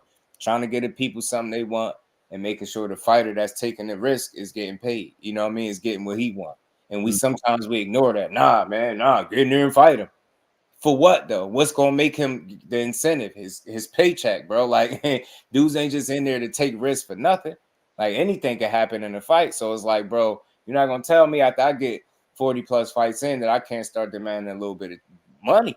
Like at what point do I deserve to be able to chase some money? Like you get what I'm saying? People always say, "Oh well, your last big payday is Spence." Why do it have to be that way though? In his mind, he like, bro, my talent, I should be able to get any of these fights, and I totally get that. I get it, and it ain't like what he chasing would lead to him giving us, I think, a bad fight or something that's not a challenge. He's still trying to challenge himself. You get what I'm saying? Himself, bro. While he do it. Charlo went up there and fought Canelo, and you talking about the number one pound per pound fighter in the world, two-time undisputed fighter in the world. Like, bro, you're not talking about no scrub just trying to go up there and just wild. Like, first of all, people done this before, move up, fight Canelo, but now you talking about the number one dude in the world who just came off the biggest victory like last year, moved up, and now like two-time broke history in all the sport of boxing, made the first man. This is a real dude trying to fight him. Like, bro, I want that, bro. I want that, bro. And fight has to pay everybody. Yeah, and that's the thing, man. So I always try to just be understanding. I hear the fighter out. I see if it sound like he ain't making sense. You got, like you was just saying, bro, you got one guy that's saying, you know, if y'all want this fight, you know, where the money at forward, then you got another guy like, I want this fight, but it's a fight that you should be giving us. Think about it. The other two separated at least from a weight class. One of them looked like he got plans. You understand the circumstance, but the other guy, it's a fight that he should make, and he like, y'all give me 150, 200 million. Like what? That's the difference. And we killing the guy that's like, all right, I get y'all. Y'all want this fight? I want some money. Like I just don't see the issue. I ain't getting paid neither way, but I try to understand it because there's no way you can tell me that what the fighter want don't make sense. It's just what we want because we're paid for it. So it don't matter if he get what he want out of the deal. Just take the challenge. Prove that you're great. And it's like miss me with the prove that you great shit. Because after 40 plus fights, if he ain't that he great to y'all yet, he ain't never gonna prove it. So it's like I'm a very logical, realistic, reasonable person, bro. And I just be hearing it on both sides. We're gonna always want fights like that too. But when I see that a fighter's plans is not what we be making it out to be, I'm cool with it not happening because I see what's going on. That man really want to snatch up them belt. And think about his position. We know 47 wide open. We know who is shooing to really win them belts if he get a chance. Do he necessarily want to kind of warm the car up and then vacate and leave his position and then go up here? You get what I'm saying? Now somebody else go chase the titles and he's sitting there looking like, so it's a lot to consider. It ain't just Bud fight Boots. It's like, all right, is anybody, it take two. Was y'all asking what Boots want to do? I know they said they'll take it, but it's a matter of what you want right now. And that's not your number one priority. I'm not criticizing Bud the way people are for not fighting him when I know Bud is not his number one priority. You get what I'm trying to say? Boots said it. Bud was Boots' #1 priority, and Bud was moving a different way, maybe I'll be like, damn, well, you should at least get a man a shot. But you know his #1 priority is belts at 47, not Crawford. So I can make peace with it when it don't happen, because I know, you get what I'm saying? It's not in his immediate plan. It's something that he would take. It's a potential option if it's available. That's not the same thing as, yo, I want that shit right now. You get what I'm saying? It's not the same. So we want it more than I think they want it. And I don't think, when I say they don't want it, I don't mean they won't take the fight. It's just, obviously where they situated at. That's a weight class apart, and it's not gonna happen like that. Bud ain't gonna just wake up and be like, you know what? I'll fight him. Not gonna happen. How much y'all paying? Yeah, I'll go back down. Fight. You get what I'm saying? Like, it ain't gonna happen. And it's unfortunate, but I'm just trying to give a conversation where it at least makes some type of sense. Like, it ain't simple as, he's ducking Boots. It's like, man, when do that shit stop? We do this on every fighter, man. It'd be some of the best fighters in the world that's never ducked a soul. They did it to Matias. Dude, get in there and fight anybody. Yeah, he's a duck. He was ducking Haney. It's just like everybody get framed as a duck to some of the best fighters in the world, man. I just don't think that's the reality, man. Keith Thurman overplayed his hand with that situation. He admitted it too. Bud a duck, but Keith Thurman not. Nah, I don't think Bud a duck at all. I know he not. Keith Thurman overplayed his hand, I believe. I do. And it's more complex than just calling him a duck. I just think he could have definitely gave Errol Spence the opportunity. But one could argue that he was in position to get a Floyd opportunity too. He didn't get it. You get me? Like, he had plans too. Keith Thurman was trying to get to that bag, but people just ignore all that. Nah, fight Earl. Keith like, bro, I'm right here. I want to fight that dude. They like, man, you won't beat him anyway. So fight Spence. You get me? He like, oh, he don't think like that. He like, bro, Floyd was supposed to fight me. I made a video on it when he was like, said he respect Floyd, but if he seen him or something, he wouldn't shake. But to this day, he said he won't shake his hand because he wants that fight, bro. Made a video on it. You know what I'm saying? Like, I'm telling you. So I still want it. It's just not as cut and dry as, Keith Thurman is ducking, but it did get to a point where it was like, all right, that's the obvious fight, bro. You bugging. And he even said it. He said he wished he would have fought him. He said it. He went back and said he wished he would have fought him. LaMarcus was good with it. The tables turned. Yeah, he's milking it, got old and said the little, you don't care about the drug test and stuff, and shot himself in the foot there. And I always thought he shot himself in the foot when he did that. And notice that was the fight they started saying Pac-Man revisited the Fountain of Youth. I was pissed off watching that fight, listening to that. Damn it, Fountain of Youth, my ass. What that mean? Cold word. Them cold words. Don't use no cold word. We speak English on here. What you saying? Say it again. What you mean by what that mean? But I just hated it. I was like, damn it. But Keith was a hell of a fighter. Yeah, Tio in litigation for real, man. They just reported that he sent the letter to the Top Rank saying that his contract invalid for several reasons and trying to become a free agent. Yes, I told you. Didn't I tell you? Self-sabotaging at his finest. Told you that dude. Nobody, don't say nothing else to me about somebody Tank needing to fight Tio. Don't say nothing else to me about Tio fighting nobody else till he fight Top Rank up off him. Get out of here. That dude is man, I like his talent, but he's a weird individual. They offering you opportunities, you're turning them down. You're on the sideline because of it. Now your contract invalid, dude. We got to talk about that tomorrow. Got to spin the block. Got to talk about the whole topic. He just self-sabotage, bro. He leaving Top Rank. He told him keep the black fighters, bro. You don't remember what he said? He said, "Get me? You get me?" Wondering why they all getting paid more than you. Some of these guys are getting 10 figures. We got to talk about this, and we got to. Whole live, man. We're gonna have some other stuff to talk about. But Teofimo career needs some dissecting right now, man. Nah, when you seen that ass, send it to me, Flossie. I'm not gonna lie, bro. Remember to talk about this. I'm not even gonna lie to you. I really think Tio got like some kind of like even just not even being funny. Like no, I know what you're saying. Like his face and stuff, and then how certain things he say. I'm like either the CTE or he really got like some kind of. That's why sometimes I just be like, I just think that he really kind of off. Sometimes he be saying stuff like he's smart, but he just be like, it don't make no sense all over. Yeah, and I'm like, yo, is it the punches? And I'm looking at his face for him. Like, he kind of like he got an extra chromosome or something. I'm telling you. On this rap battle ish, that mean cold word. Oh yeah, cold words. They know that cold words. When you say somebody revisited the Fountain of Youth, I hate that because It's like that boxing, you don't just get younger in boxing after looking old for years. That shit don't happen. You don't just all of a sudden you start looking like you did years ago. Like, nah, bro, nah. So I just always hated that. I feel like that's cold word. So I just leave it there and say it's cold word, but it Yeah, is what what it is. you trying to Especially say, when you bro? got a guy talking about, yeah, you ain't got to take no drug testing. He's really okay. Let's Juice man, yeah, that's me. He said, call the people up. Nah. And then my But thing that's is, what it just be looking like. Certain performances, and then you go fight at your Dana's guys, and you look like some stir fried. What was that man he had for Keith? like some He would washed. have punched you out the ring if you would have gotten there looking like you did with Ugas, bro. Oh yeah, Out the ring, dude. He still fought to a split decision as good as he looked. It was just that knockdown, man. He got Keith slipping early, man. And McQueen said, "Turn back the clock."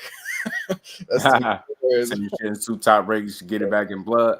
I don't know all the ins and outs of his situation, but we do know there's been somewhat of a track record since his last fight. At least from that point on, like him having issues, turning down fights. They giving him opportunities. He select the least notable one. Like I think that should start rubbing him the wrong way. Then you not accepting opportunities that they're giving you. That's also grounds for getting cut. Like me and my guy was talking about it behind the scenes, and not saying that they gonna cut him for sure, but that look what he doing.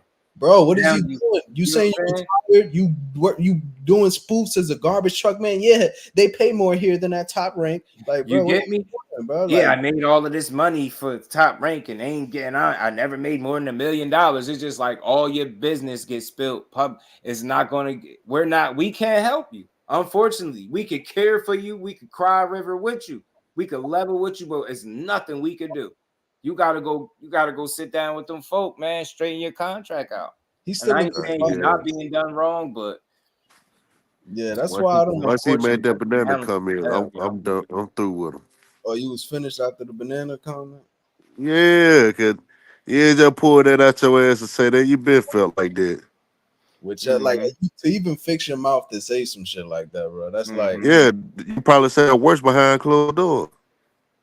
oh my goodness. We gotta see. I would love to hear somebody talk more about this, man. I wonder what Fanon catch wind of this. I'd love to hear his take and breakdown and stuff like this. Anything contract related information, he be on top of it, bro. Pull up the agreement and break it down. I love, man, dude. I be sitting there like if people be typing that, I'll be like, man, thank God for other people in the chat. I'll be sitting there getting it. I'll be listening, bro. Like trying your best to keep up. Like, okay, that's what's going on. All right, okay, OG. He This be is breaking dumb. that shit down. This is Ty, dumb. what's good, family? This How is you poorly written. This is poorly written. I'm telling you, man, smart as hell. I just respect knowledge, man. Hey, when you Yeah. know your shit, you know your shit. He know his shit. But T.O. got to stop, man. He talented as hell, man. You got to chill. I don't know all the ins and outs, but you better fix your situation, dude. Don't, because the only thing this will lead to is you being on the sideline longer. You start beefing and riffing with him for real now, all of a sudden, them 3 or 4 options on the table dry up, and now you just sitting on the shelf playing around and not getting paid. Talking about not getting paid more than $1 million for any of your fights. Now you ain't getting nothing. Sitting on the sideline.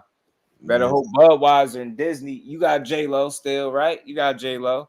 We're gonna talk about this some more tomorrow, man. T.O. is crazy. We got to. Man, they're gonna feed him the tank. We just gotta highlight his career. We could really go through it all because a lot of times we be saying a person did a 360, but that don't make sense. He doing like a 180, not a 360, but like a 180, kind of like he was loved, flips, like I said, Fortnite dances, Heisman trophy poses, jerseys on, all type of little. You get what I'm saying? And he just went from that. You kind of turned the corner. And I'm telling you, I'm gonna highlight the moment in which I think everything changed for him. And both like the best and the worst thing to happen to him. His biggest win in his career that he won't stop talking about. I think that's even bigger than Josh Taylor. I do. I think him being Loma is bigger than Josh Taylor. But if you look at those two fights, look at his behavior after winning and tell me if it ain't almost identical. Start acting like, hey, man, I beat this guy. Yeah, what y'all did? I got Budweiser. What y'all got? I got Disney. What y'all got? Like, he just what? Like, bro, what? But after he beat Loma, I think he was more like humble, like, you know, if I remember right, he was more like chill, like, you know, we beat the number one dude, like For whatever. a second. After that Taylor fight, though, he was on it. They only paid Yeah. me $1 million. I'm retiring. He did it with Loma too, though. Because did- remember, he started saying everybody else got to do something. Man, I done beat the best guy. He did. I'm telling you, go watch. He did the same thing over again. I promise you, he was doing it. I was like, bro, okay, all right, you beat Loma. We respected it. We was picking you to win. You still got to keep winning. Took his eye off the ball and let who beat him? Cambosis. Come on, man. Like that's what. Remember that energy bled into that. Him starting to talk all this. He was arrogant. Then he started going through stuff with his chick. Even Top Rank, he was going through stuff with Top Rank then. Because remember, they was going to put up bread for the fight, and then he left to do TikTok Triller. Trying to stick it to him. Come on, man. Did the Triller fight, lost, and then went back to Top Rank. We gonna cook on this. Does Dana White have a landing spot in boxing? I think so. Remo. I think so. And part of the reason I say that right off the bat, if one of the things he's known for is being able to put on good matches, being like good with matchmaking. I think there's always to be a place because that's something that's lacking to a degree in boxing, right? So I think to a degree it'll be a landing spot for him. He starts saying 2-time undisputed. Come on, Aisha, you get me? I'm telling you. Ooh, but that pissed me off right there, boy.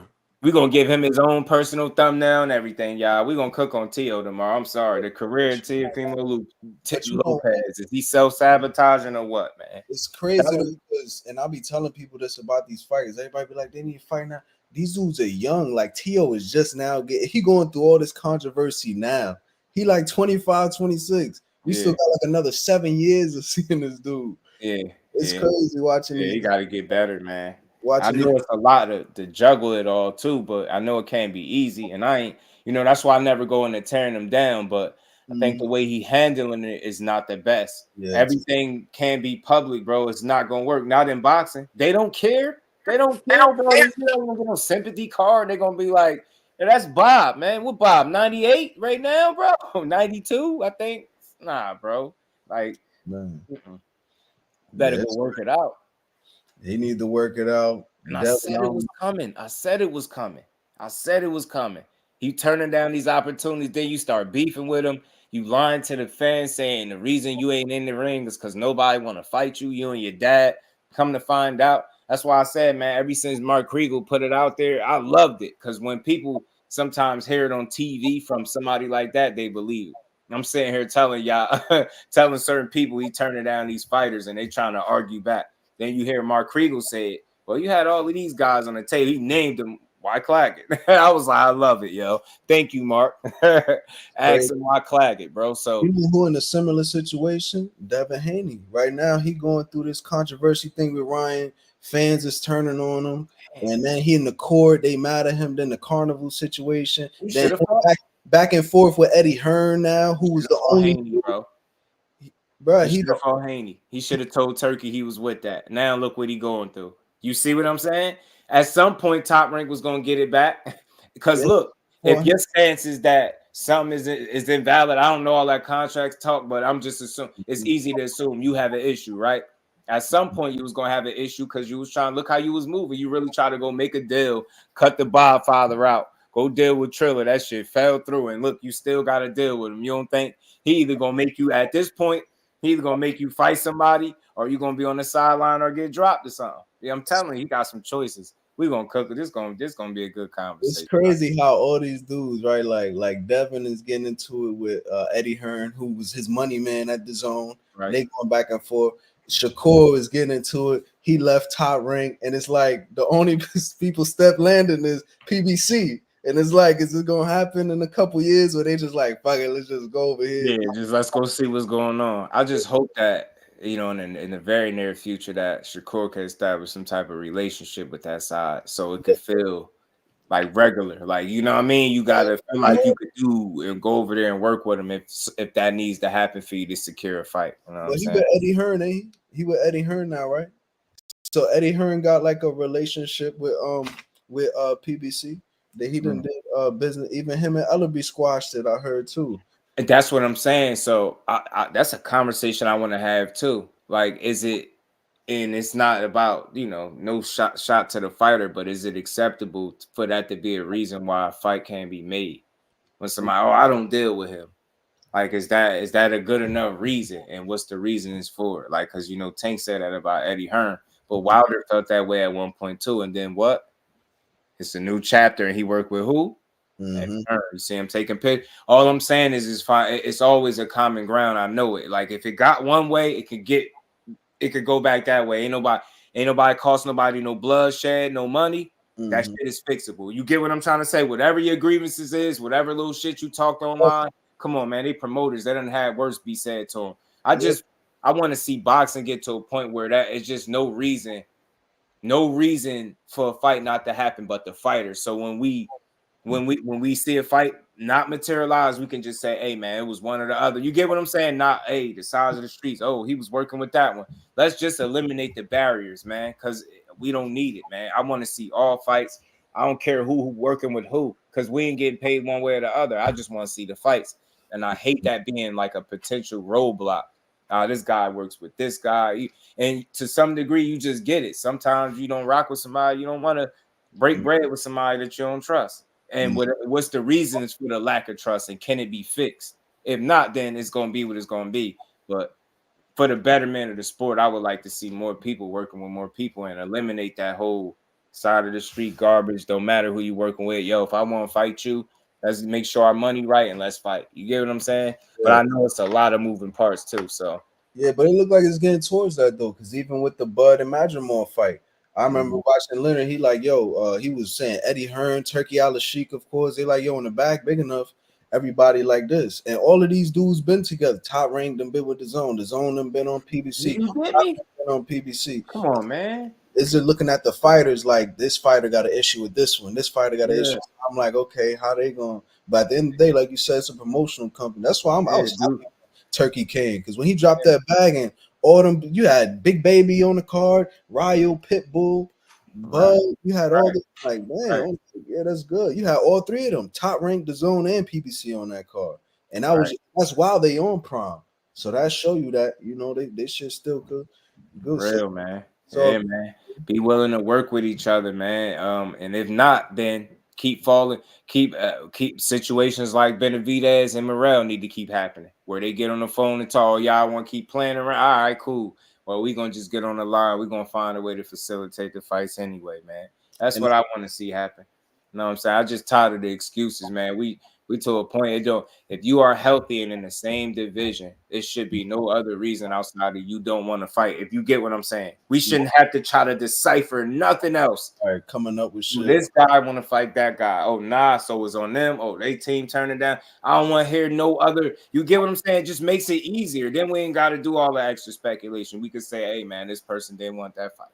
And I mean, instead of so much other fat to trim around, like, promotional this. Well, his manager said this. Well, this said that. Well, his money this. He priced this up. All of this shit that I don't want to hear. I just want to know, did you want to fight that person and why the fight didn't happen?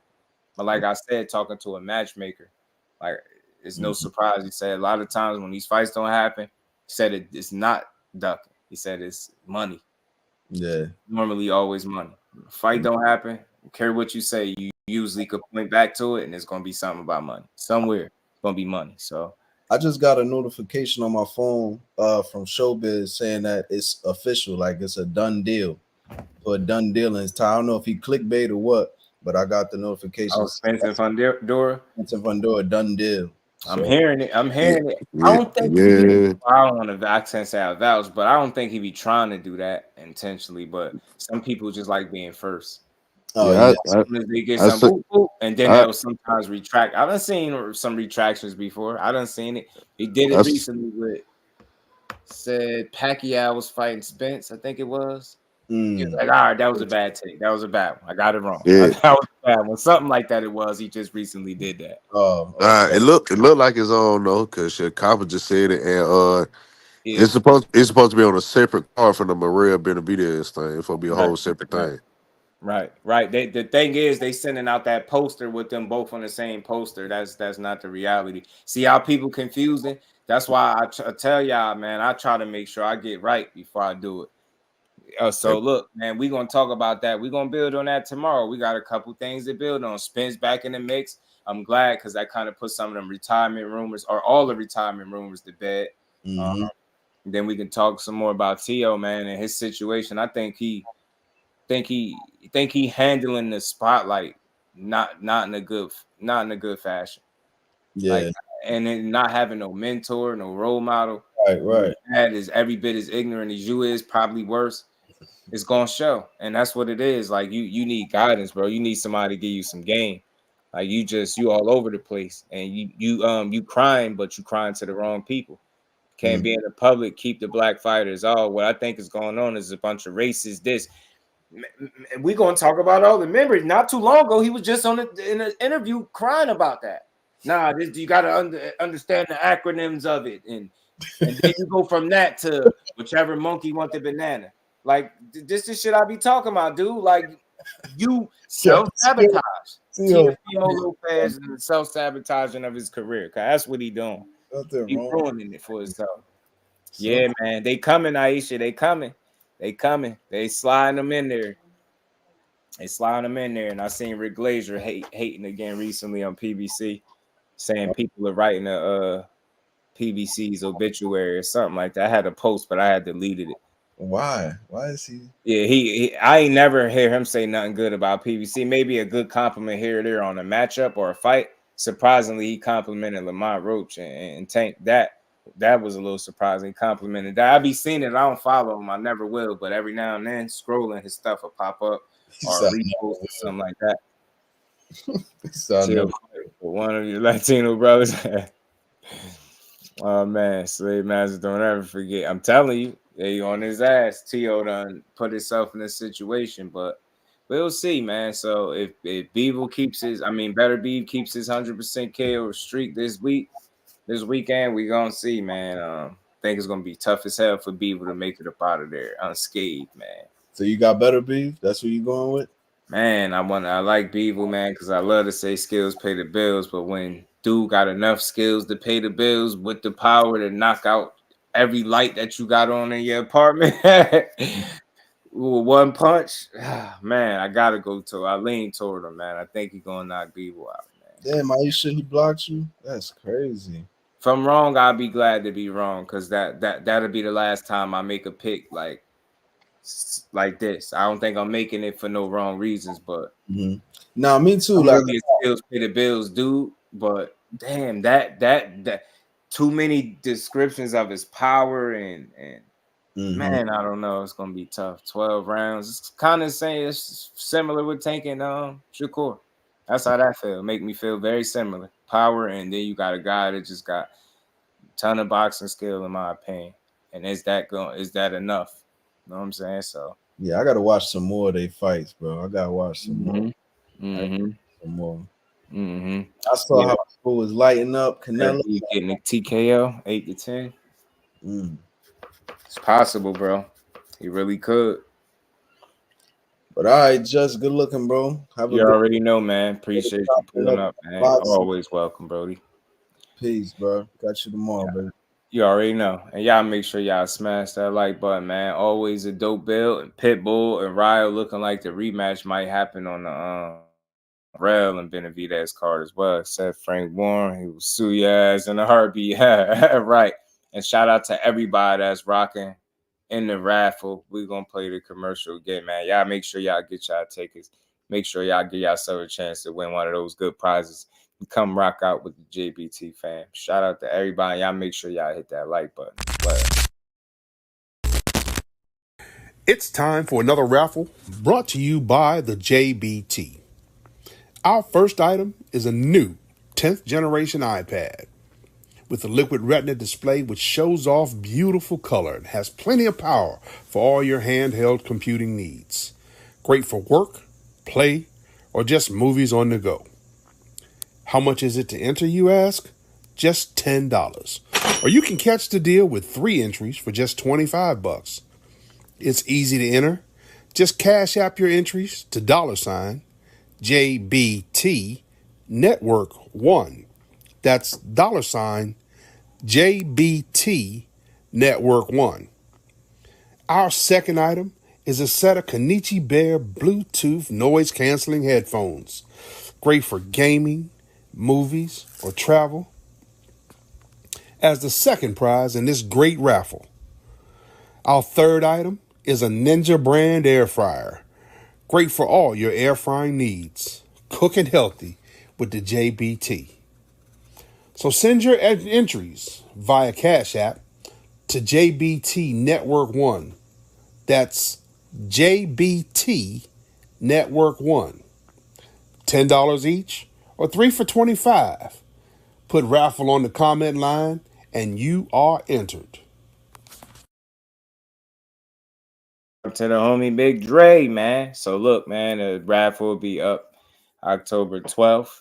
You know, we're going to do a drawing and we will select the winners, man. Again, we truly appreciate everybody that supported and entered the raffle.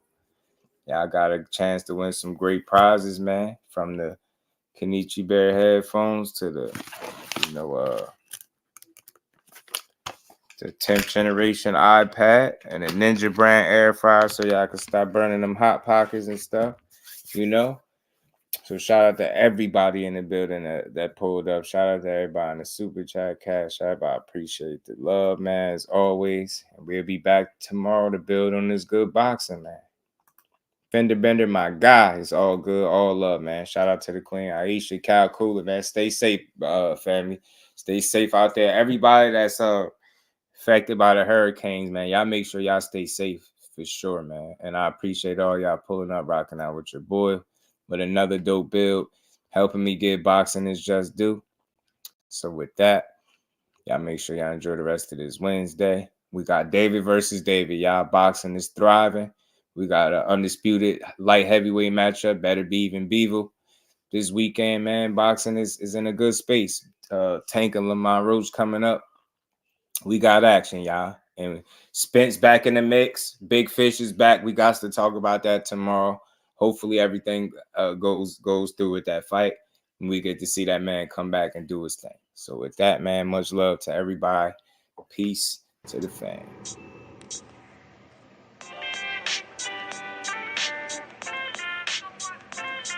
Yo, you know the deal. We back again. We never slacking. Word 'em up.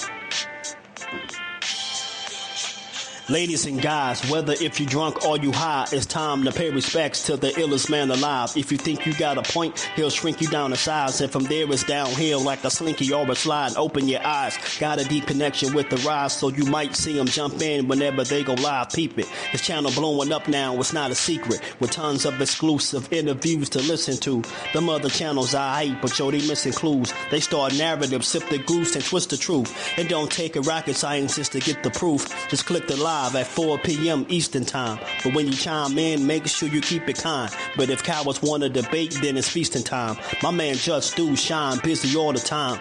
Grind 24/7, 365. Videos he might have 365. My rhyme sick, they make you do a 365. You get a rich if you think you fit to survive. It's Jusdueboxing, time to click the live. Ain't no beginners, if you soft, you ain't down to ride. I crush you, respect too, it's Jusdu. He got the illest boxing show on the internet. The boy been a threat and he ain't even had dinner yet. Word him up. Yeah. You know what time it is.